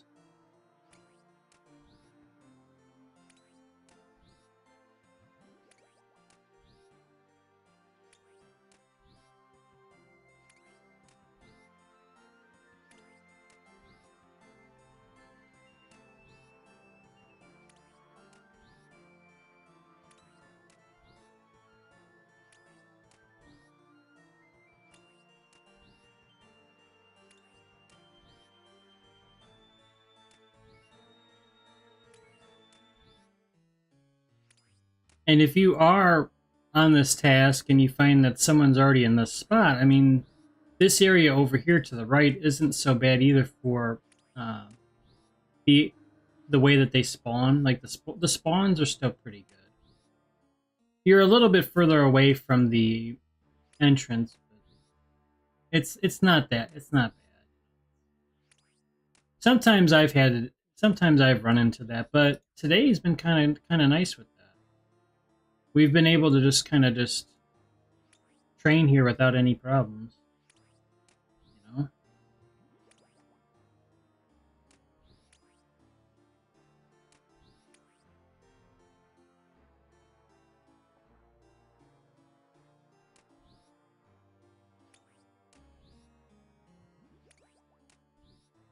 And the thing is, because they drop food, you could tank them for a little while just to eat the pizza and get some use out of it, right? So you would save a little bit on your prayer potions if that was something you wanted to do. Just for sake of time and stuff, I'm just kind of just fighting and stockpiling them. This is just for fun. That is something you could do.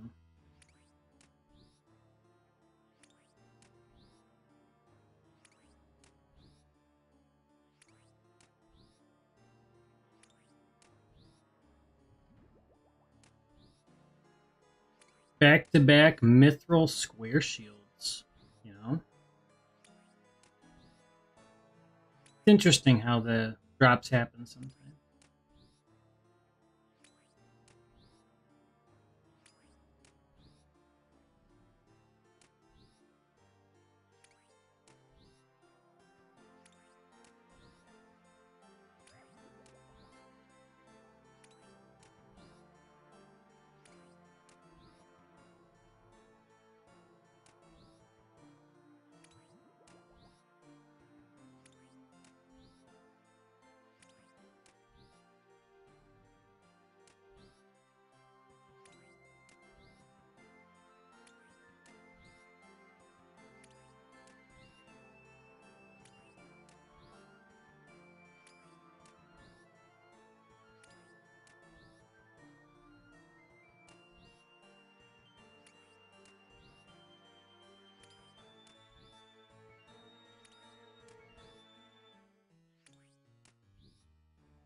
So yeah, with when we're going with strength, we're hitting up to 49, and then with attack, we're hitting up to 47.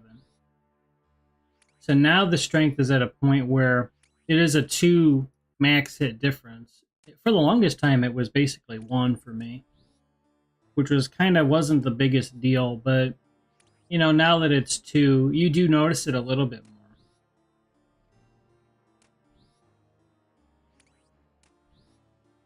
Abyssals,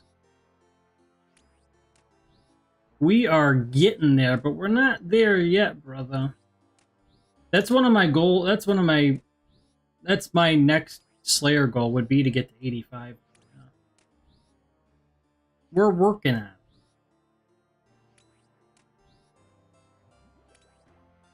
And then that will be just one more objective we can kind of check off.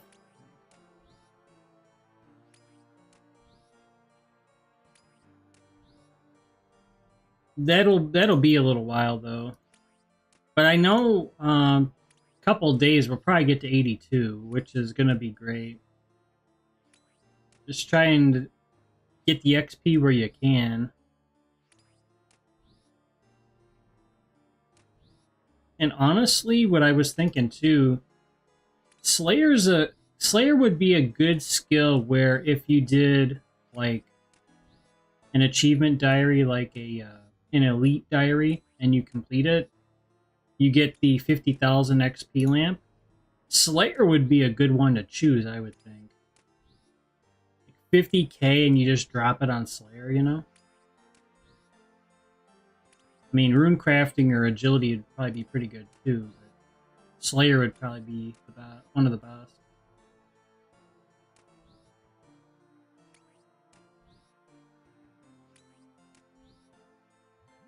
Because it's not really common to get that kind of XP quickly for Slayer, you know? So you kind of like, you simulate at least 1 hour of really rapid XP gain by using like a lamp like that on there. And it would be even better if you had, say, a cow fight task and you use a cannon, then you would basically get 100,000 XP for that 1 hour. Something to think about. I know a lot of my... Oh wow, we got 30 blood runes. Sweet. A lot of my XP lamps go to agility right now. So when I complete, say, a medium, or really any of the achievement diaries, most of my XP is because of the experience lamps. Kind of funny.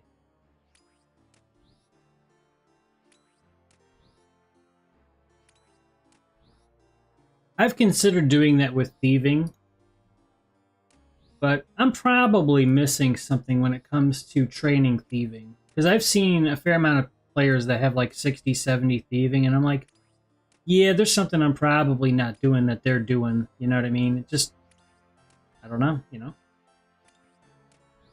I don't want to waste XP lamps on the skill if it's actually fairly easy to train. Maybe I'm just not aware of the method, you know?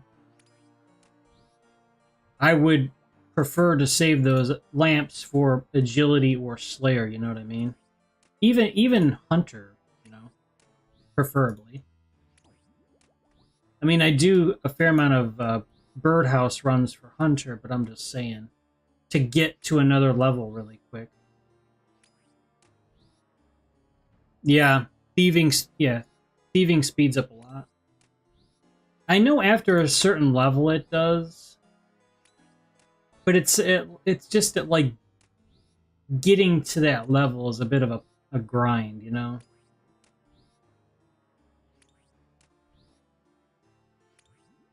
I know once you get there and then you get to the next unlock and then you do that and you get the better XP rate, I know it's better, but it's like, getting to that level's, you know, I've got so many other skills I want to train. It just kind of like it gets lost in the shuffle a little bit, you know, unintentionally. Because I mean, it's not a bad skill. I've just been working on Slayer to where it's like, well, this kind of gets it's an afterthought. You know? But I do want to at least get 50 thieving just to get it out of the 40s and just get it to 50, right?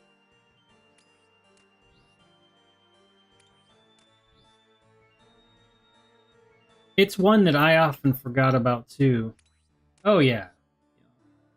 No, it's understandable.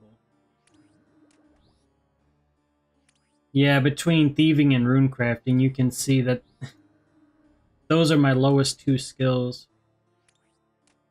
But if I can get them to 50, then I'll have every skill 50 and above. So.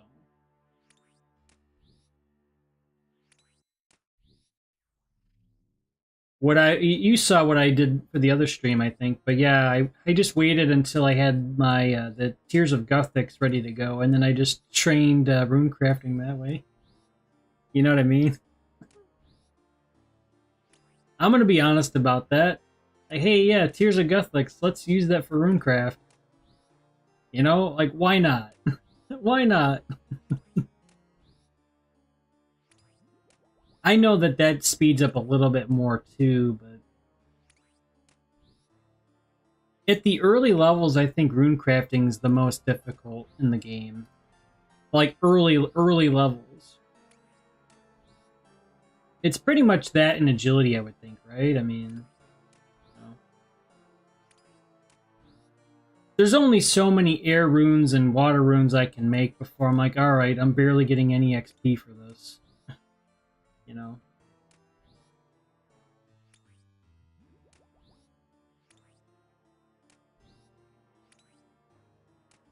I get like 3k XP per hour. Is that good? And then you compare that to cooking where you're getting like 400,000 XP per hour. You know what I mean? It's like, okay. I'm pretty sure I know what I'm going to be training more. We are fighting some Bloodvelds here. Once we're done with this task, we're actually going to get some bonus Slayer points because we'll be on a 140 streak. And then we can get some more unlocks and kind of figure out from there what we're going to be getting for another task and so on. I do have one task in reserve. I believe it's the Necrails. And I still have yet to actually fight them. So we'll see how that ends up going. There's a couple options I have when it comes to those. I kind of just have a wait and see attitude when it comes to tasks. If it's a good task, I just kind of do it right away. Like you saw here with the Bloodvelds, right? We kind of just fight them. But if it's gargoyles, that's pretty automatic too. Yeah, gargoyles is automatic. That's a moneymaker. That's like no hesitation, and I even actually I need to extend that task to where I would be there even longer.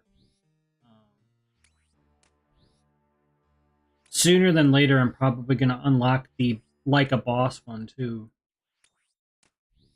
But I need to read up more on that though too, because I don't want to get certain bosses, but I guess it's kind of like whatever. So I might still wait on that one for a bit.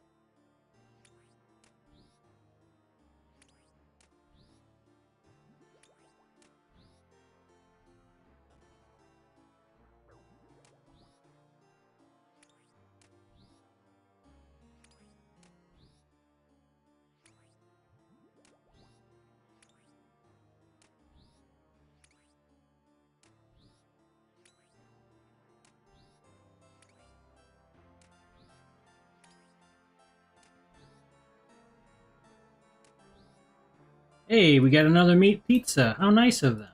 Thank you. We are adding to our stockpile. You know?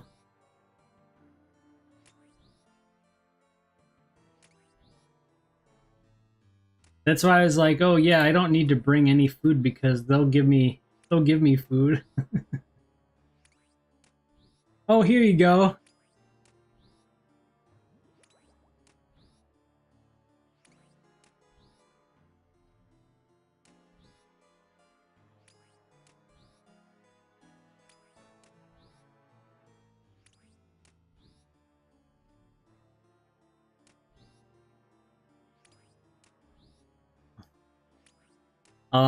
It looks like I missed those plate legs, Kazaa, by like 50k, bro.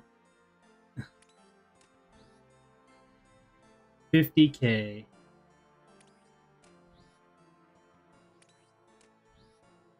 I'll have to check the GE after this. I'm not quite sure why they're going up like they are, but we will figure it out.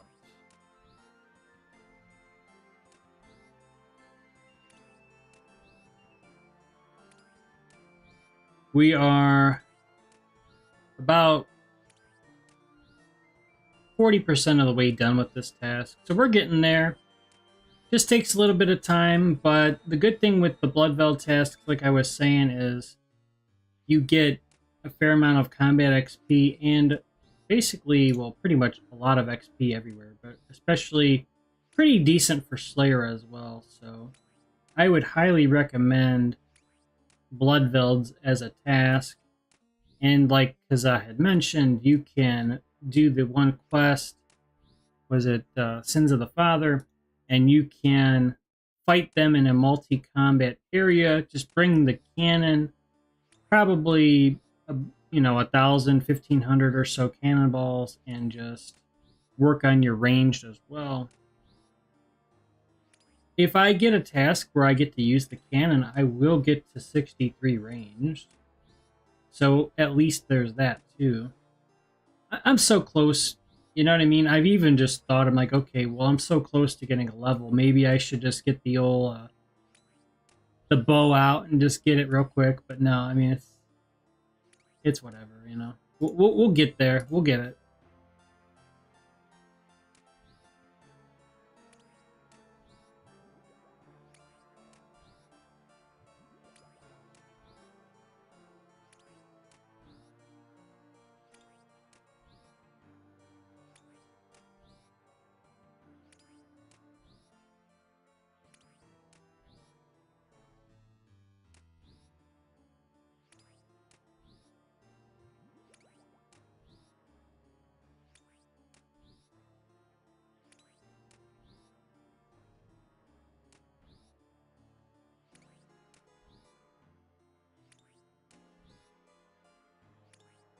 So now we are under 400k XP left to go for 90 attack.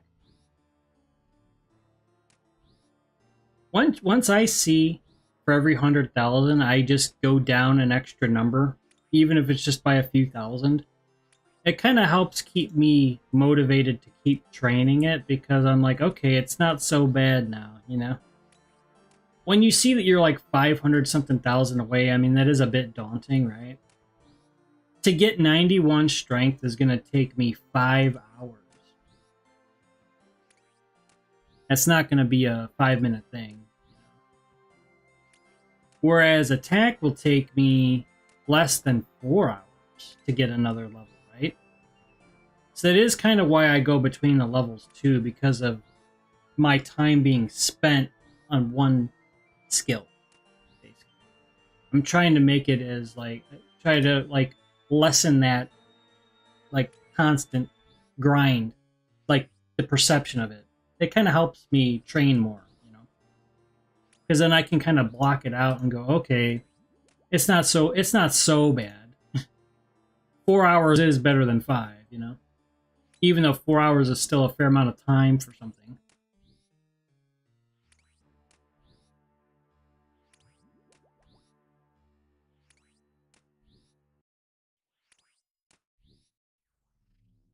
But the way I see it is once I get this attack level, that's just going to be the more accurate we're going to be while training strength to 99. We're just going to be a little bit more accurate hitting those bigger hits, right? So put in 4 hours of time now, but that could lead to a lot better of an XP rate later for strength, etc.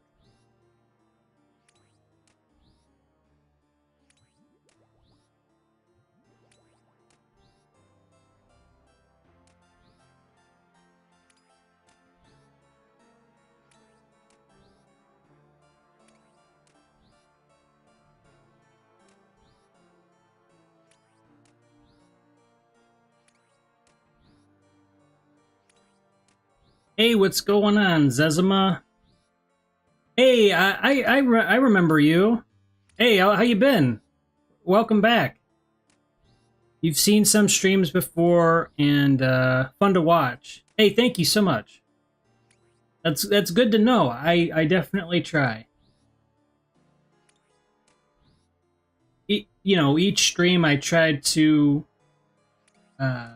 do a bit better and whatnot, but I do appreciate you saying that. Thank you. We are on a Slayer task right now, taking out the usual Bloodvelds.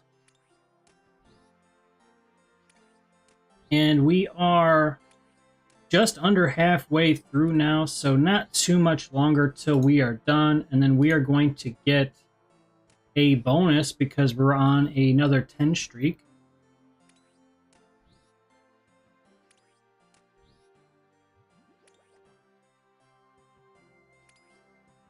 I wasn't sure if you had already done so a while ago, Zezima, but feel free to subscribe if you want to. You may have already, but yeah, welcome though to the stream. We are, like I said, we're just doing a couple of tasks here. Some Slayer. We were at 80 Slayer and now we are at 81. And we gained a couple other levels as well. We got a cooking level, so 83, a strength level to 90, and then HP to 89. So a fair amount of progress today. Now all I need is to get rune crafting to 50. I mean, someday. Someday, right, chat? Well, Swift, you said that a month ago. Well, yeah, well, someday. It still applies. Right? Maybe one day.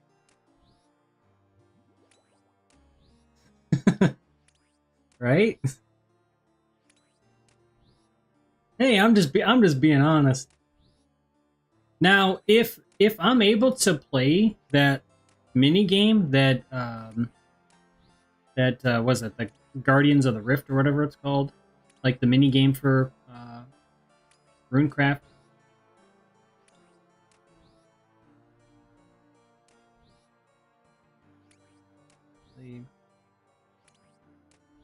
Let me look at that real quick. Yeah, okay, that is what it's called, right? It is a non-combat minigame that takes place within the Temple of the Eye. Okay. Well. Oh, I need to look at Hespori, too.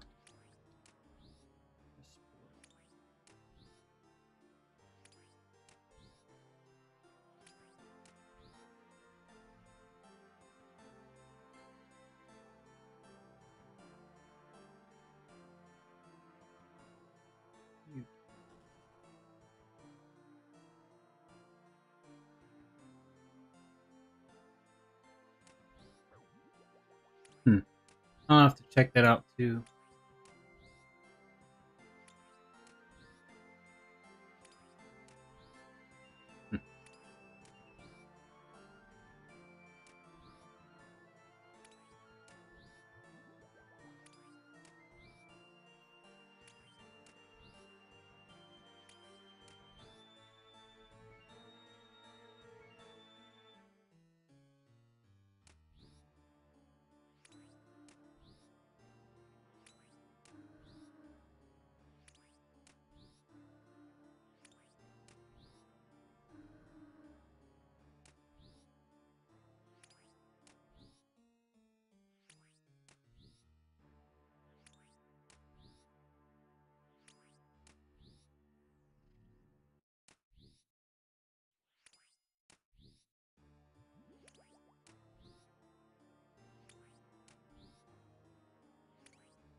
Alrighty.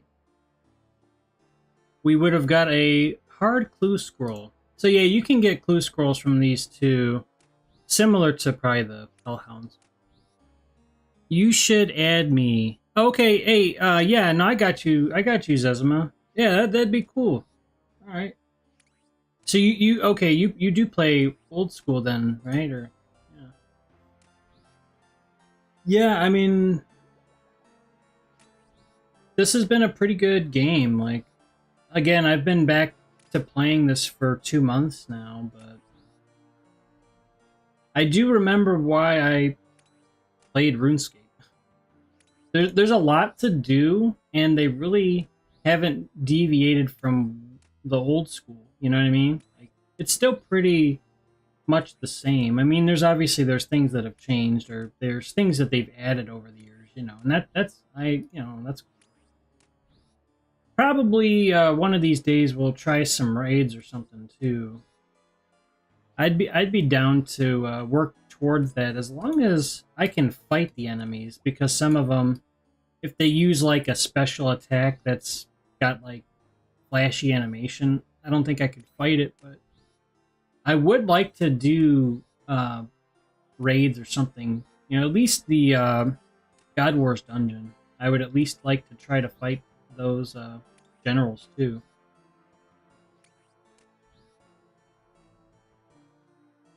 No way. I have been back and been playing perhaps slightly 2 weeks longer than you. Hey, yeah, small world, right? That's cool. Yeah.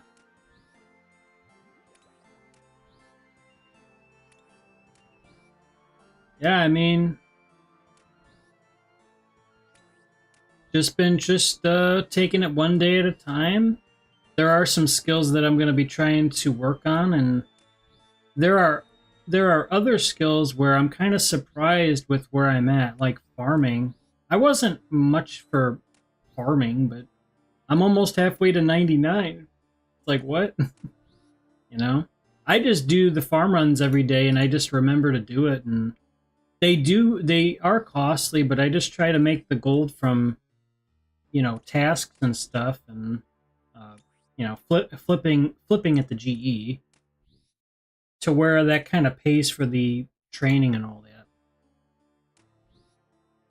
But yeah, Kazaa is a legend and really gives a lot of good tips, very knowledgeable about the game. So, you know, any questions, you know, I'm sure one of us will have an answer. There's a lot that I'm still trying to remember from what I used to do, but yeah, it's been kind of nice.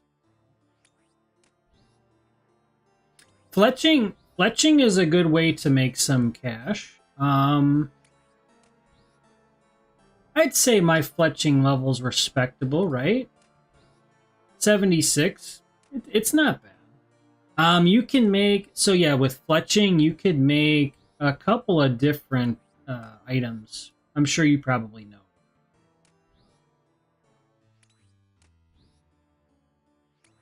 Yeah, for sure, for sure. Let's see, there's the and I'll be going to the GE too. I could just kind of glance over some of them as well, but you have your like your sapphire, your emerald, and your ruby bolts. Once you get to the level for those, for money making, I found that the sapphire ones were actually pretty good for a while. They can be hit or miss, but it just depends on the trade volume in the GE. Like which one that particular day just has the better volume. They're usually pretty consistent, but sometimes, for whatever reason, one's more than the other, or whatever. That's just how it goes. Yeah, I remember I would buy like a lot of adamant bolts, and then I would chisel rubies to make my own bolt tips, because sometimes like the buy price for the dart, like the tips was it was really eating into the profit. So I'm like, okay, well, I mean, I may as well just chisel these myself. Albeit, I didn't want to stand at the GE chiseling dart or the tips for like 20 minutes. But I mean, you got to do what you got to do. But you'll end up making more money that way. It's just a bit more of a, kind of like a grind. But you know, it's kind of like that balance. Because once you start making the bolts, you just see that you're getting a good XP rate. You kind of forget, like, oh yeah, I kind of chiseled 1,000 of these, you know what I mean, or whatever the case may be.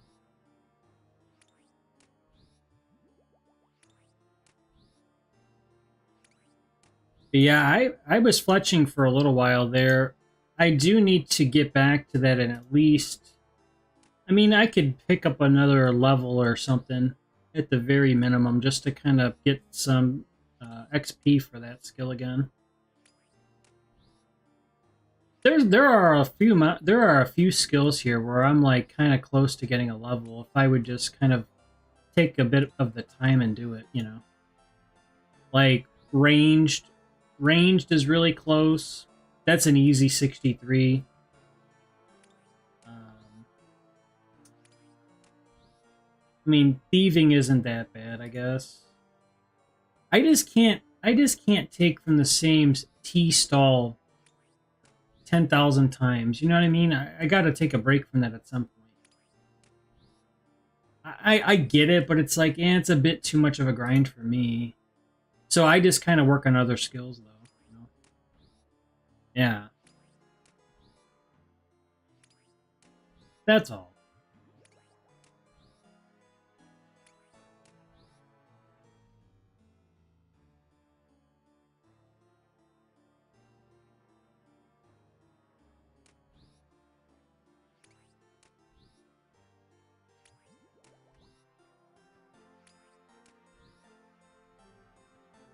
Hey, so during this task, fun fact, we have accumulated 7 pizzas.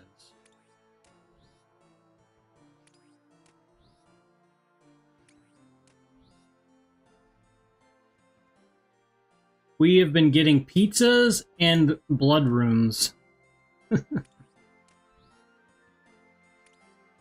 I've kind of been just ignoring everything else, which is probably pretty standard because, ashes and coins, right? Now, if it was a 10k coin drop, that'd be a little bit different, right? So Zezima, what's your Slayer? Have you been training some Slayer?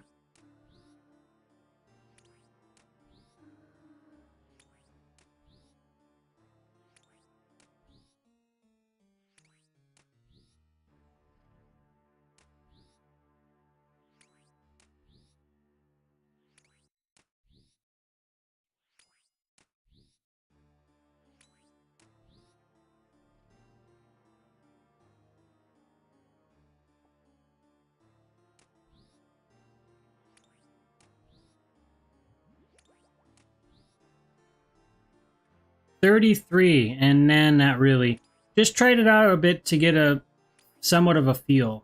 Oh no, I understand that. For me, I was at I was at 17 Slayer for a month, honestly. I thought I was gonna just be like, oh hey, yeah, my Slayer's 17 for a month, and just kind of not doing, But what I just kind of it was I had a cow fight task, and I couldn't remember where the cow fights were. That was part of it. And then once I just had to look it up on the wiki again. And I'm like, oh yeah, I remember. Now they've got 2 different areas to fight them, because the one area was probably the one area that I used to fight them back in the day with the cow fight queen. But the lair, I think it is, was added after I had played. Whichever one's the newer, kind of the newer-ish area, relatively speaking, of what they pulled and kind of what they did, but it's by the Shantae Pass.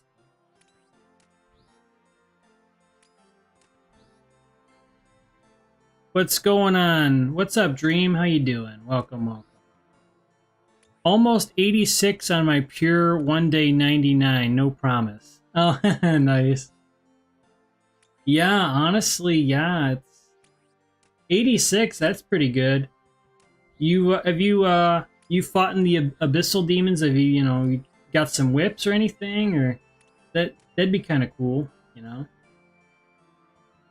I am still waiting to get a granite maul from fighting gargoyles. But hey, at least I'm able to fight them now, you know?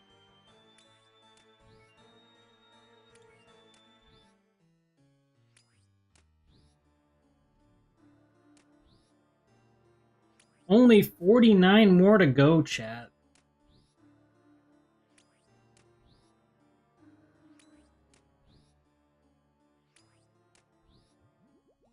I mostly do Curlum Slayer or whatever for the GP, so I rarely get those. Oh yeah, no, I get you. Yeah. Yeah, no, I get it.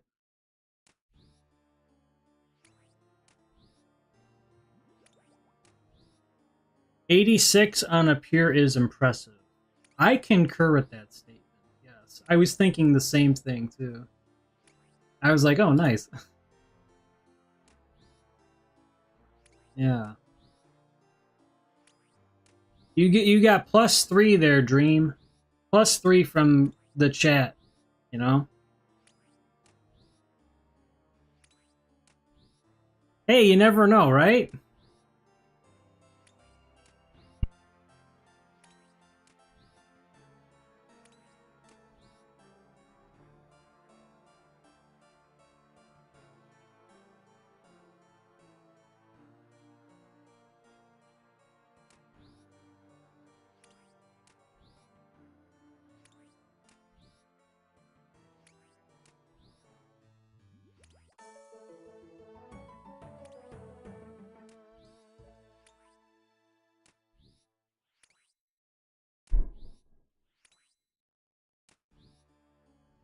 Oh, we gotta go.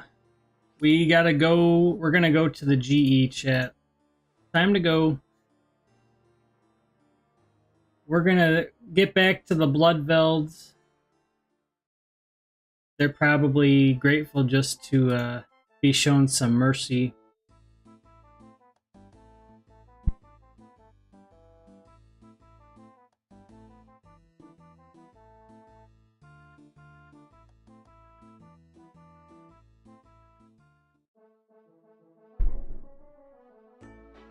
All right, let's go quickly here. All right. Well.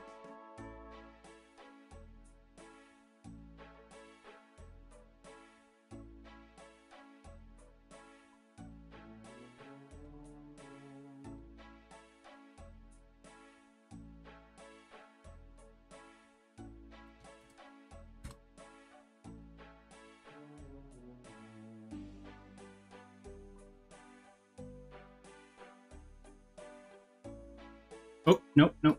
Wrong. Hold on. I miskeyed that. I'm glad I caught it. It's supposed to be... good catch. This is what I should be selling it for.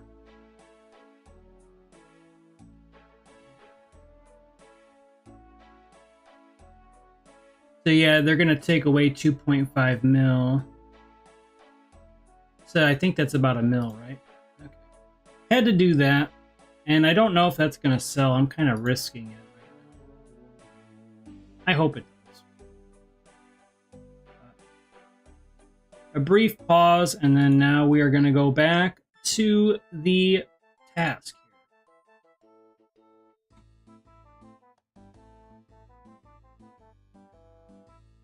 No cannon. Yeah, I know. It's interesting. Yeah, for the single combat areas. So yeah, so like typically I will for like cal fights and stuff, Dream, I'll bring a cannon to those kind of tasks. But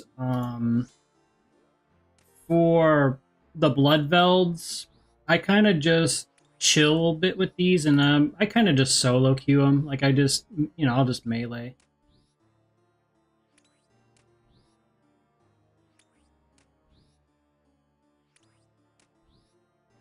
In this cave on this specific task, it's super good. You'll get range gains as well. Oh yeah, no, I agree. I do.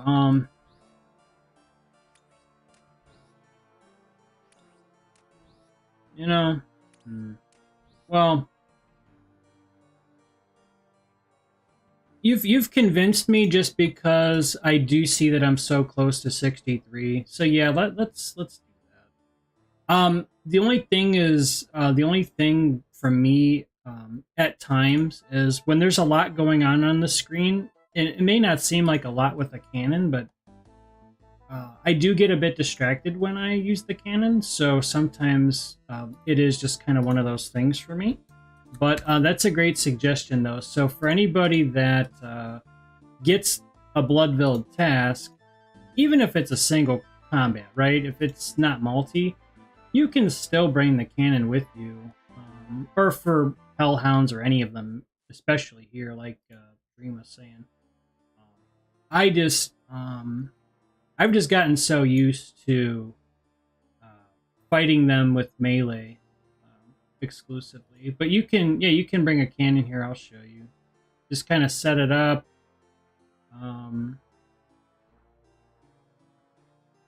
And then it'll aggro one, and you can kind of hit it. And it would be nice to get a level here.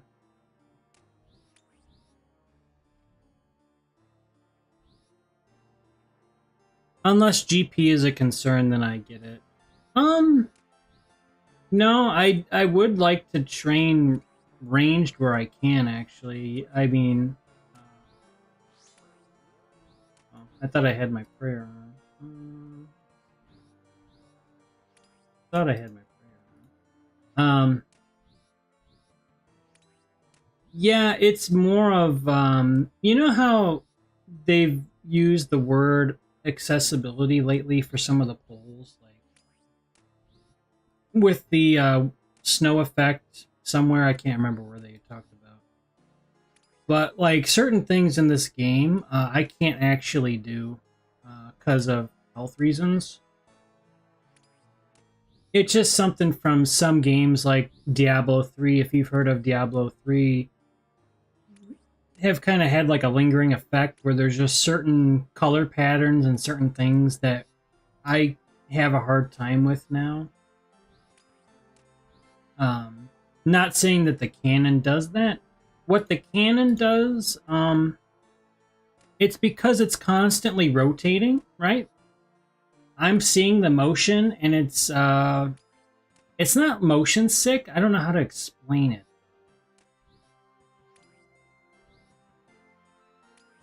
When other players have the cannon with the skin or whatever, and that's like the you know what I mean, like the futuristic looking cannon. I don't know how you explain that. That one bothers me more because it's got like that blue fire effect or that little flame or flare. I don't know. So that's part of the reason why I've been a little bit slacking with my cannon use. Because, for example, when I see like cannonballs going everywhere, and if I've got my XP going, I see all this movement, right? And it just, I don't know, it's overwhelming for me. So I have to tone all this down. That's why. But it's an awesome suggestion. I kind of wish this was a well, I guess it'd be OP if it was a multi-area. I do need to do that quest, though, for the one area. A Runite plugin may be out there that disables it while in use. I've been finding that there are, like for Runelight, I was going to be looking more to try to use that or utilize that at some point. I just kind of go default now. For example, the Fortis Coliseum, that would also be a challenge for me. Because Soul Heredit, when he does his one attack, it's that like lightning or sparky light attack. I can't actually handle that. I probably would get sick. So I can't actually fight him until I figure out a way to get that to not show on screen. I think someone did say there's a plugin.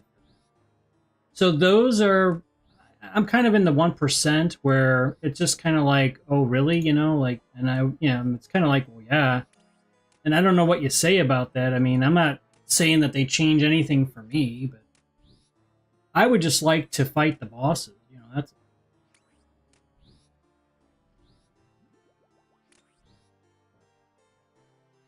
Yeah, so that's part of the reason why I don't. But since we're so close to getting a range level, I'm definitely down because I do want to get to 63, if anything, right? I mean, we're almost right. I mean, we're right here. So it's... So yeah, good call on that. And it does speed up things as well. I'm trying to think where that dropped. Where did oh, I was gonna say I didn't see it. I didn't even see the helm. Yeah, for example, one other skill right now I can't really do. Part of the reason why it's lower level is fishing. I can't really do fishing. Oh, we sold the Torva. Nice. Nice. All right, chat. So I think I made 1 mil on that. Oh, cool.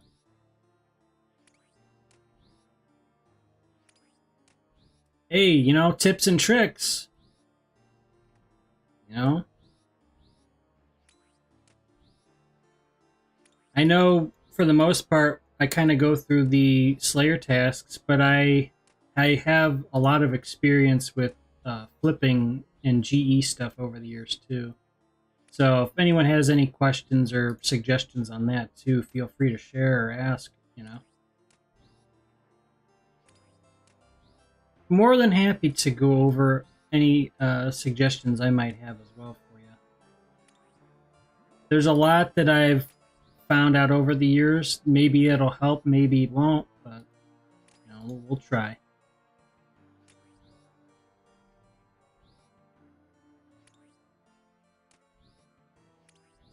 We did get the range to 63. So that is just, again, another level towards our goal. At least trying to get to 70.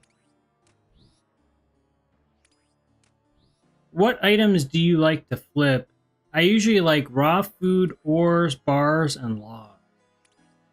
Hey, well, those are all pretty good options, Ezma. I mean, anything that you can buy in bulk that is popular, like easy to sell, with decent margins and all that, like especially anything under 100 GP so that you avoid the tax, right? When we get to the GE, I'll kind of show you some direct examples. I mean, you saw the Torva flip, but I'm saying, like, I just started buying Torva like the other day. I'm not going to say that I'm like a seasoned veteran of buying Torva, because I'm not. I thought I was gambling a bit, but I studied the trend on the wiki, and I actually got it right. But some of those big ticket items you got to be careful with, because you could take a loss just as easily. You know what I mean? It might look like a good buy, but sometimes you just got to make sure before you buy. If it's like a good time of day, then you should be all right. Sometimes it could be risky, but I'll show you. But offhand, one item that I would recommend if you want to add to your rotation would be steel dart tips. So if you buy steel dart tips, you can buy one and just see what they're selling for. Just to, you know, if it's like 81 GP or I don't know, whatever, right? when I was buying them a few days ago, maybe a week ago, I was buying them for 80 and then I was selling them for 90. So because it's under 100, you're not going to get taxed anything. So I was just making 130K per flip. But that's, in my mind, that's one of the best ones I could suggest that worked for me, or works for me.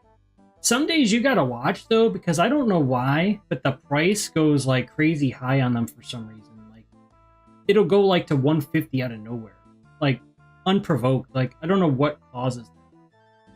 It'll be stable for a month, and then you'll have one day where it's like 150 each, and it's like, what? Like the price of the steel bars won't even move, and it's like, why are the dart tips double the price now? It just kind of anomalous to me. I don't know the explanation for that. Yeah, so okay, so we ended up selling the Torva here,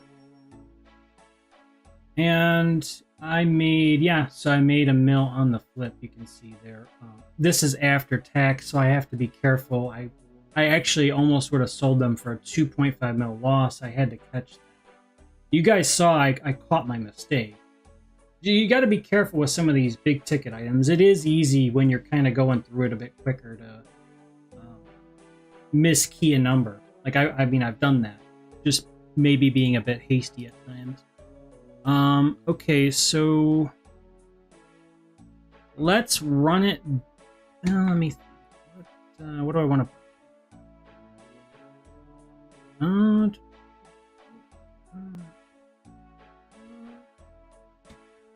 Okay, well, I think we got to go with what's working, right? The only thing is the Torva price gonna hold right now? And I don't know that it is. The helm seems to be a little bit more solid right now. So what we're gonna do is try to get a helm here. Let me see. Okay.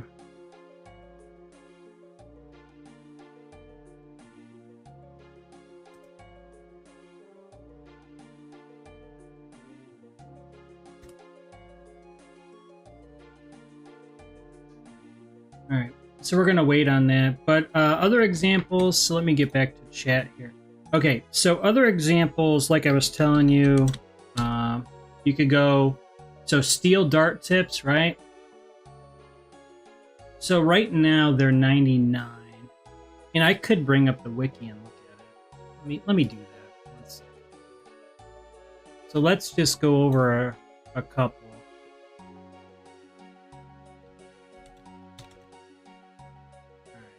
So steel dart tip, what's going on exactly right now is it looks like it's trading between 90 and 99. Okay, so what I would do is I would just go, but 90 doesn't seem to be, like that seems to be really low. So I don't know if you're going to actually get them for 90 even. That's like kind of, because it's not the best time of day, so maybe they're going to be 100 more. I don't know. So what you could try is go like, I don't know, 92 or something. I don't know why mine doesn't want to type right now. Okay, so yeah, like 92. And then you could just buy them in bulk. So that's one option. And then you were saying, let's see, stuff like raw food, ores, bars, logs. What else do I buy? Oh, I also buy cannonballs. So we'll just go over one more and then we'll get back to a task. So in this situation, if you're looking to buy cannonballs, I would buy them for, you could try them at 230 and just buy the 11K. And then you could sell these for like 243. Take away 3, just rounding up. and then you're gonna make 10 GP each times 11,000. That'd be 110K. So you could do that too. I'll just do it just for, you know, by example, right? And then you'll see if I get any, and if I don't, then you kind of know that it's not really, there's nothing really happening there. You could go one above me. It doesn't matter. I'm just, you know, just for illustration purpose. But just try to live within those margins and you'll do fairly well. Even if it's like a quicker flip where you gain like 70, 80K, it's still profit. Anyways, all right, very good. So that was just a quick going through that, just to go over that question. Let me just kind of get focused here on what I was trying to, like, so okay, we're gonna go try to do, or at least I'm gonna start another task. I'll show you. Okay, so we're gonna bank some of this stuff here. I'm gonna go get back on task, and just so you can see here, we did get the 60 points for the bonus there. So typically you would get 12, but since we were on the 10th task, we got the extra points. No problem. Thanks for asking. A good question. Happy to help. And if it makes you a few mil or whatever, then that's awesome, you know? All right, so let's get our next task. And we are on a task to fight some trolls. Okay. So, if you get a troll task, you could also use a cannon for those as well. Just give me 1 second. Get some water here.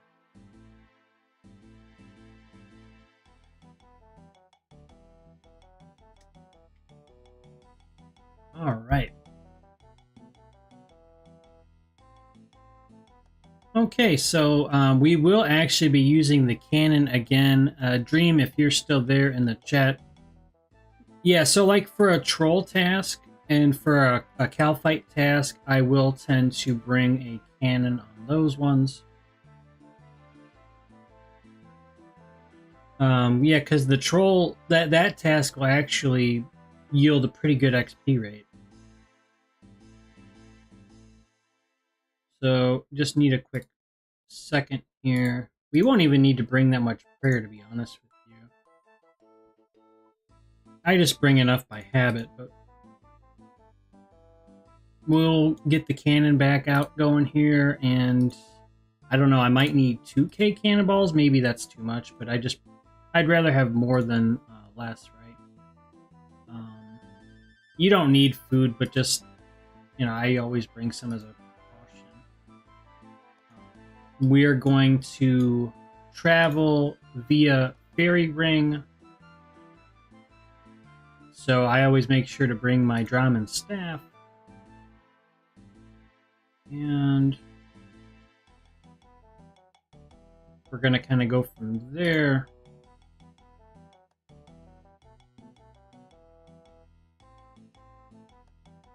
But yeah, for those that may have missed it earlier, some of you may have seen the video, but I did post a video earlier as well if you wanted to check that out.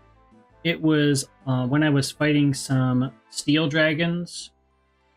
I was able to get a draconic visage, which I've actually not gotten before, so was pretty excited about that.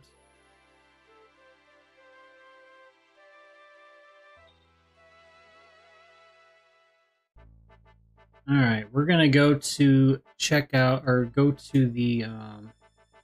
I'll show you when I get to the ring. I'll show you which teleport I use for that.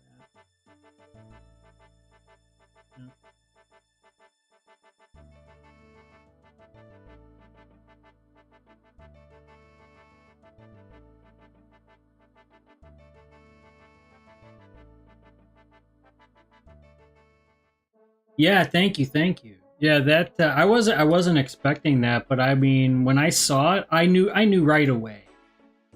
I knew right away because the color stood out, and I'm like, okay, I got a really nice drop.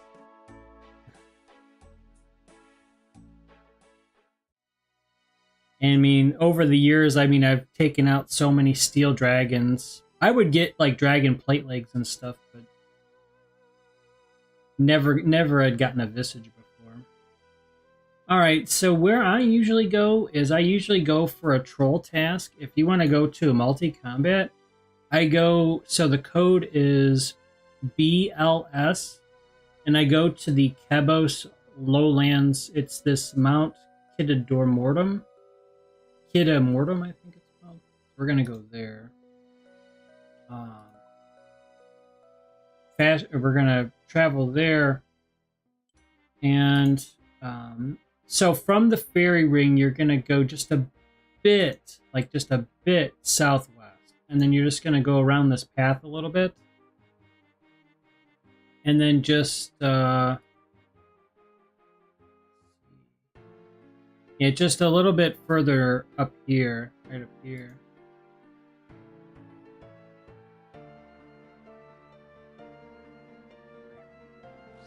And then you can, I'm trying to think, do I normally place it like right here? Or no, I probably, I think right here is probably a good spot, right?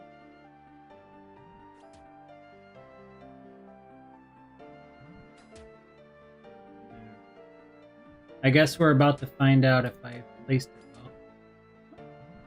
So yeah, you can cannon these trolls too.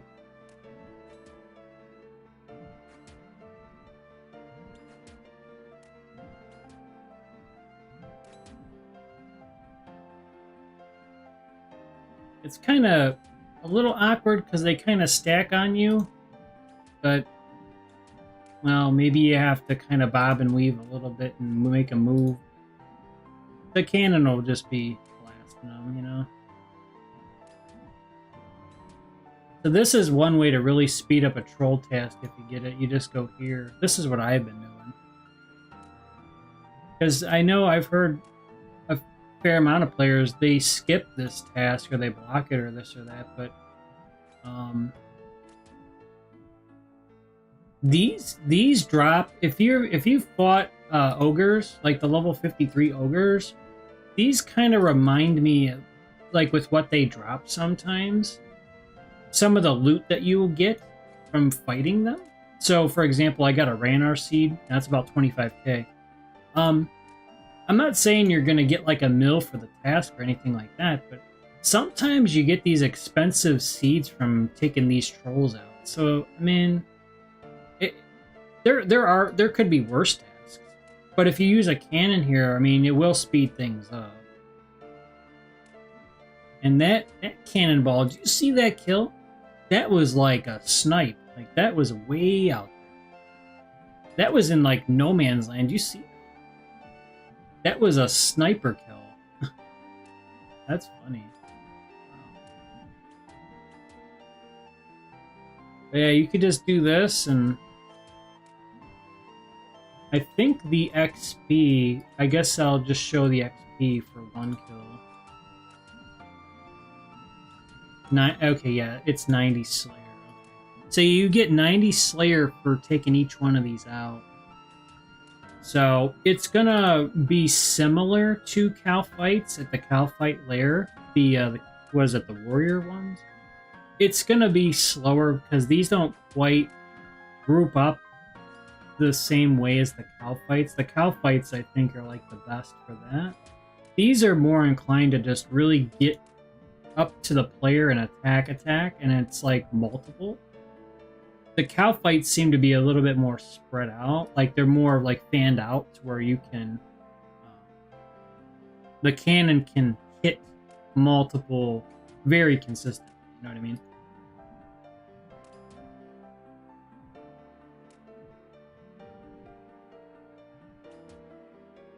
You'll get some decent drops, like Adamant Warhammer. It's alright. I mean, it's just a quick pickup, you know? Something you can just sell or buy out for, I don't know, whatever, you know? So, if this is a task that you get and it's kind of one of those ones that's easy to get stuck on, or like it's kind of like disappointing, well, I mean, you can at least use a cannon to where you can speed things up. And really then your Slayer XP per hour, if you were to get like, if you were to fight these for an hour, it would probably be about 45,000 XP for the hour if you use a cannon and you have good melee or whatever. So it's actually not a bad task. It's just I guess lower yield as far as like the drops and stuff. If you're really not so concerned about the drops and it's more just like getting XP, well then this is actually an alright task. You could just go here. This is the one multi-area that I know of to take on trolls. There might be others, but this is the one that I go to myself.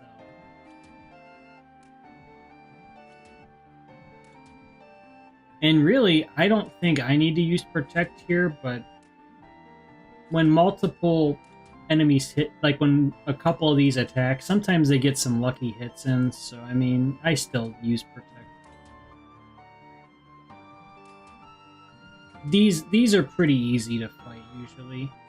Like, once you get to a certain level, I mean, they do hit fairly decently for a little while, so, you know, if you're in the 60s or whatever, 70s maybe. Not too big of a deal. And then just kind of do this, and I think we've gained like 5,000 ranged XP already, something like that. Not too bad.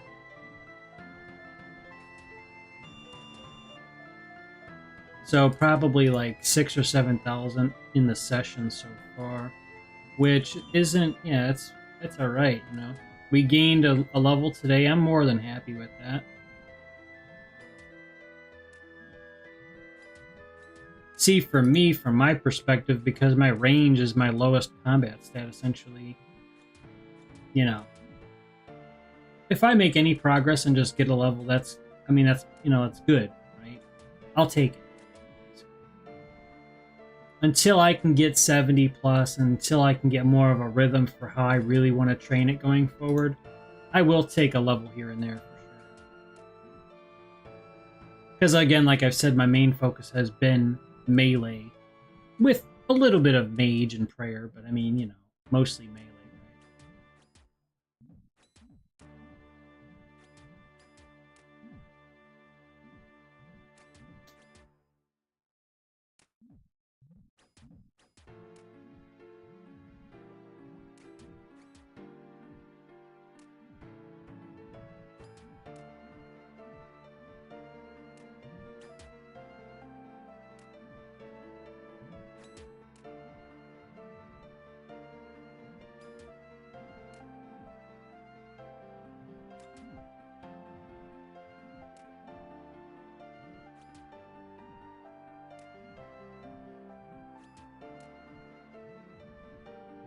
And like with some tasks where you just have like a wave of text because of all the drops, you could always change your value threshold for your, you know, for the drops.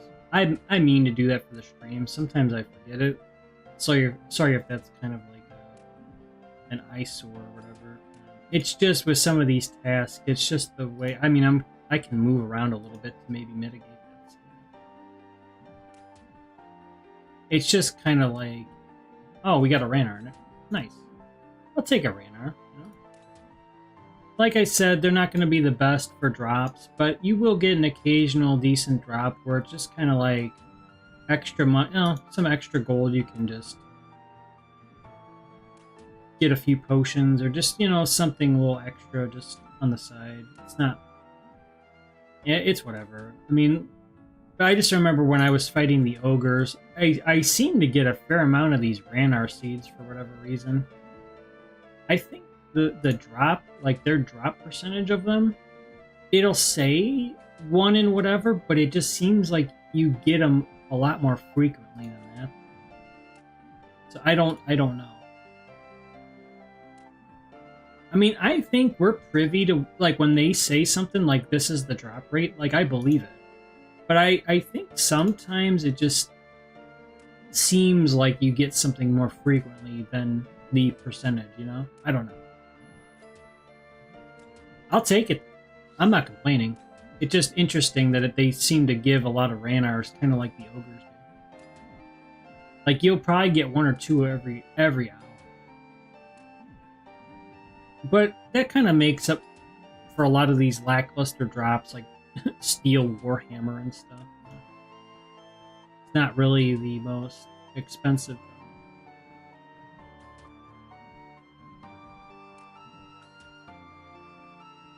But yeah, I think to start this level, we were at like, what, 228,000 when we initially gained the level a little bit ago.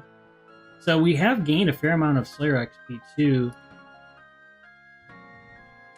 And these trolls, they don't like getting hit by the cannon, so they actually, I don't know if it's programmed that way, but they retreat this way. I don't know if you guys caught that. They like shuffle backwards. When they spawn here and they get hit, they kind of shuffle backwards on their own, kind of like they're trying to get out of range. Very, very interesting. I don't know if that's intended. I mean, I would think so. It seems like a program kind of thing.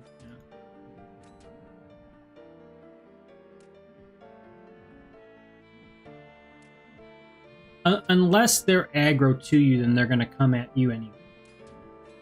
If they're aggro to you, then yeah. If that one spawns out here again, I kind of just want to see what happens. Oh, here we go. So yeah, like this is like I was talking about, a Snapdragon seed, right? 41k. That's a pretty solid drop. I'm not saying you'll get one every time, but I mean, I've gotten them more than once from these. It's really not a bad drop. That's to put that in perspective, you could get 2 Rune full helmets for one of these. You know what I mean? Because I think they're what, 20-something K. Not a bad drop.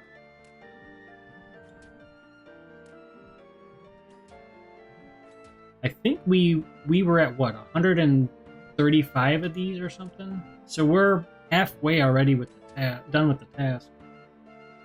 This is what I'm saying. Like, typically with the troll task, it would be like a single combat area. It would be kind of like a bummer. Like, oh, you know, I got a troll task, meh.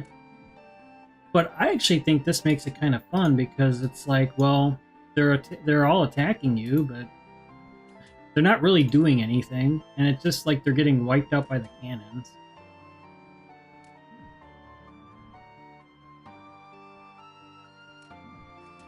This should speed it up though for sure, and then you'll just be able to cycle through your tasks a little bit faster.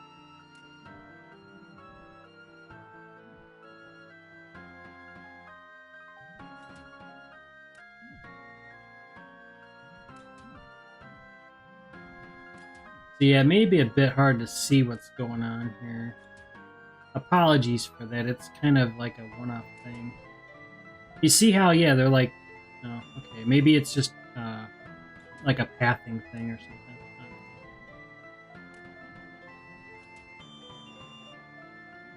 The only thing is, like, not every task is like this where there's like stuff everywhere.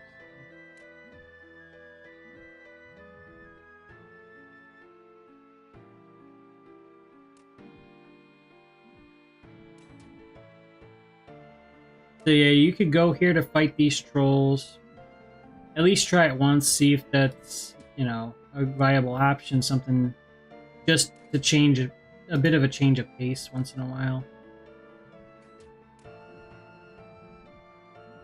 And then hopefully, like, yeah, so like the next task, maybe that'll be cow fights, or maybe that'll be, you know, gargoyles or something like that. I wouldn't mind gargoyles personally. Oh hey, what are we all doing over here? What are you guys doing over here? They're trying to hide from the cannon. Well, that's not going to happen on my watch.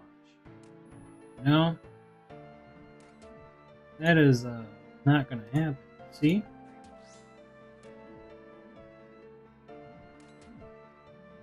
Nope.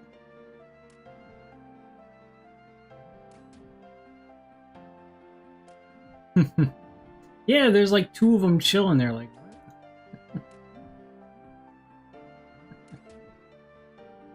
I was wondering why it seemed like there were less spawning. I was like, oh, it makes perfect sense now.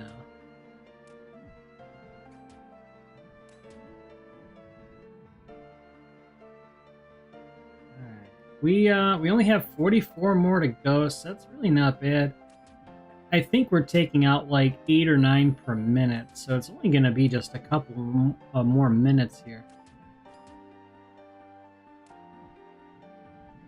And I've been slacking on my prayer. I keep getting down to 0. It's kind of distracting because I'm like, okay, how am I getting down to 0 so fast?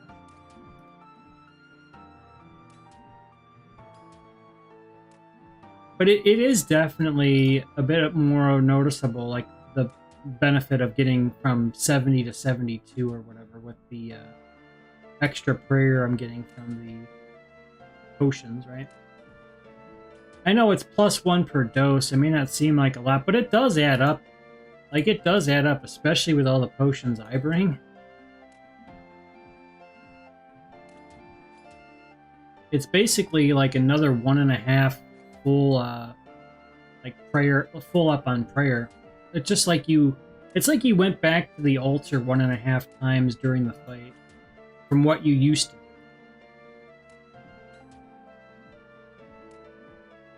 So that's one way.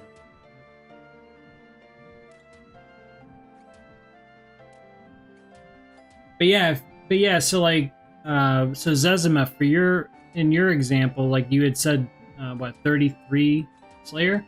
So yeah, if you were to get a task like this and you had a cannon, and you just were to like cannon these, I mean, you would get a fair amount of XP quick because the hourly rate is like 45k. So this would be the kind of task that would get you a fair amount of levels quickly.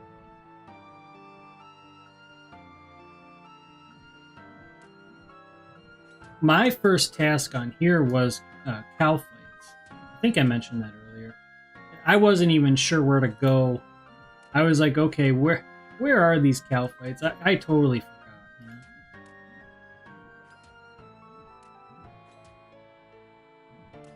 know? Now that I've been there a couple times, I'm like, okay, now I know where they're at now.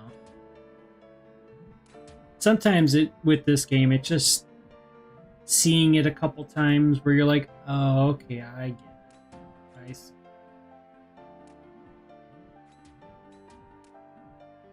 There's a lot that they don't tell you, and that's fine. I like the challenge in these kind of games. I do think it is a bit tougher of a skill to start out with, though. Like I think, like Kazaa had mentioned too. With some of like the quests, though, I do realize that they tried to make it better, which it did seem like it was. I had fun with the one quest. That was a porcine of interest, the sour hog one. So, yeah, I mean, I appreciate what they've done. It just, I know for the summer they're going to have some quality of life stuff for it, though. So I guess we'll find out pretty soon what they're going to do.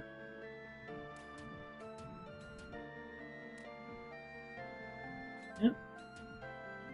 And we don't really have that many more to go now. It's just bombs away.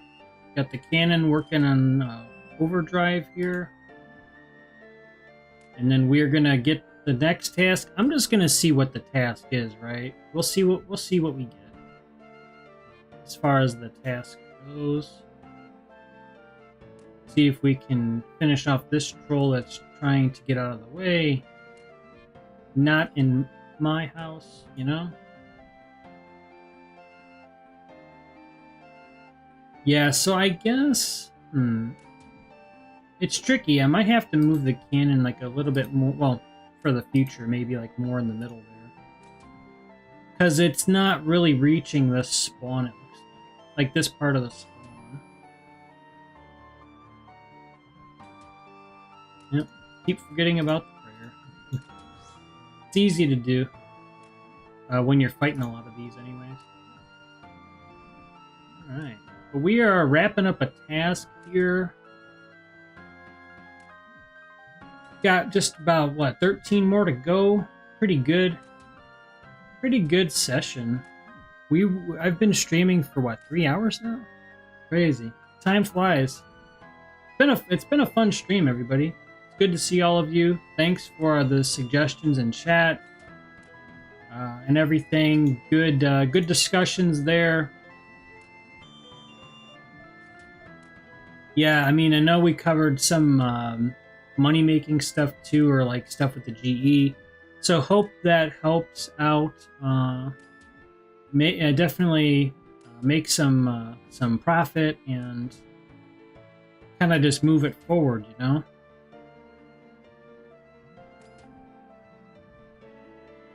Some days are going to be better than others for the GE. Part of it's depending on what you buy and sell. Some of it could just be like a down sales day too. So if you see that it's maybe like a bit of a down day, I mean, yeah, you just try to go with what you know works, what you know gets the sales. So anything that's bought in bulk.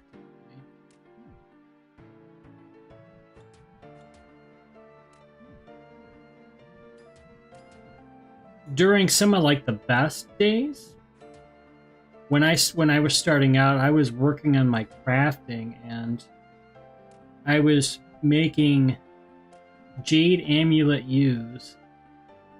I wouldn't advise that most of the time, but if you see on the wiki that there is a bit of a demand, I was making like almost $1 million an hour making those. So it's kind of niche. It's kind of rare. It's not really something that a lot of players craft, but you can make a lot of money. It's just depends. All right, so we finished up that task.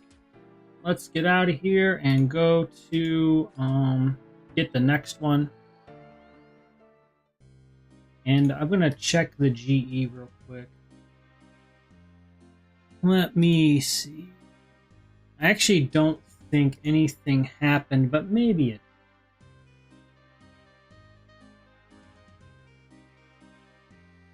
I may have missed getting the helmet. I don't know. Let me see. Nope. I missed getting the helmet by 90K.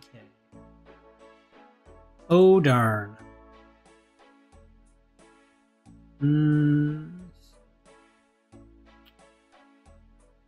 Alright. I'm gonna give it one more try though.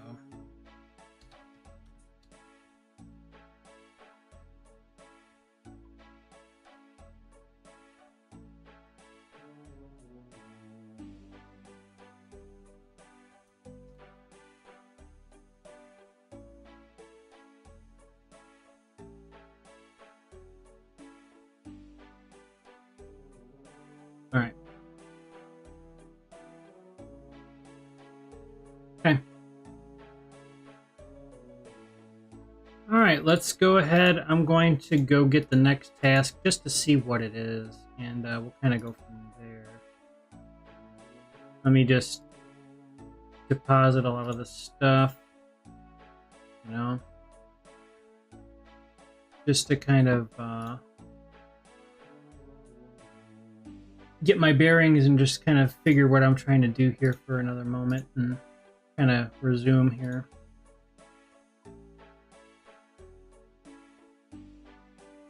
All right, let's go get the next task started. I like traveling with the spirit trees just because for me, besides like a Slayer ring or something, it's still fairly quick to access a Slayer Master, at least here at the Gnome Stronghold. Yeah, thank you. Appreciate it.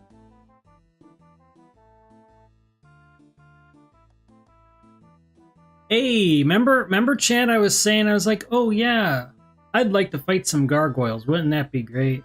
Hey, well, I guess they heard me because we're going to be fighting some gargoyles. But you know what? I'm going to save that task for tomorrow, though, because I've kind of been at this for a little while now. So I think this is a great stopping point for the stream. Thanks everybody for watching. I do appreciate it. Good to see all of you here today. Feel free to like the video and subscribe if you are new to the channel and you'd like to. I'll be trying to stream throughout the week here. Let's see, we are getting into the weekend, so I might do a one-time, like, you know, because typically for the weekends I'll maybe run a video or something like that, but I might be back on tomorrow, but most likely it'll be Monday through Friday, and then we're going to resume fighting and taking on some of these Slayer tasks. Feel free anytime to leave a comment if you have any questions, any suggestions, and I will get back to you on those as well. And again, that was a good stream today, and good luck in the game, and I'll catch y'all next time. Peace.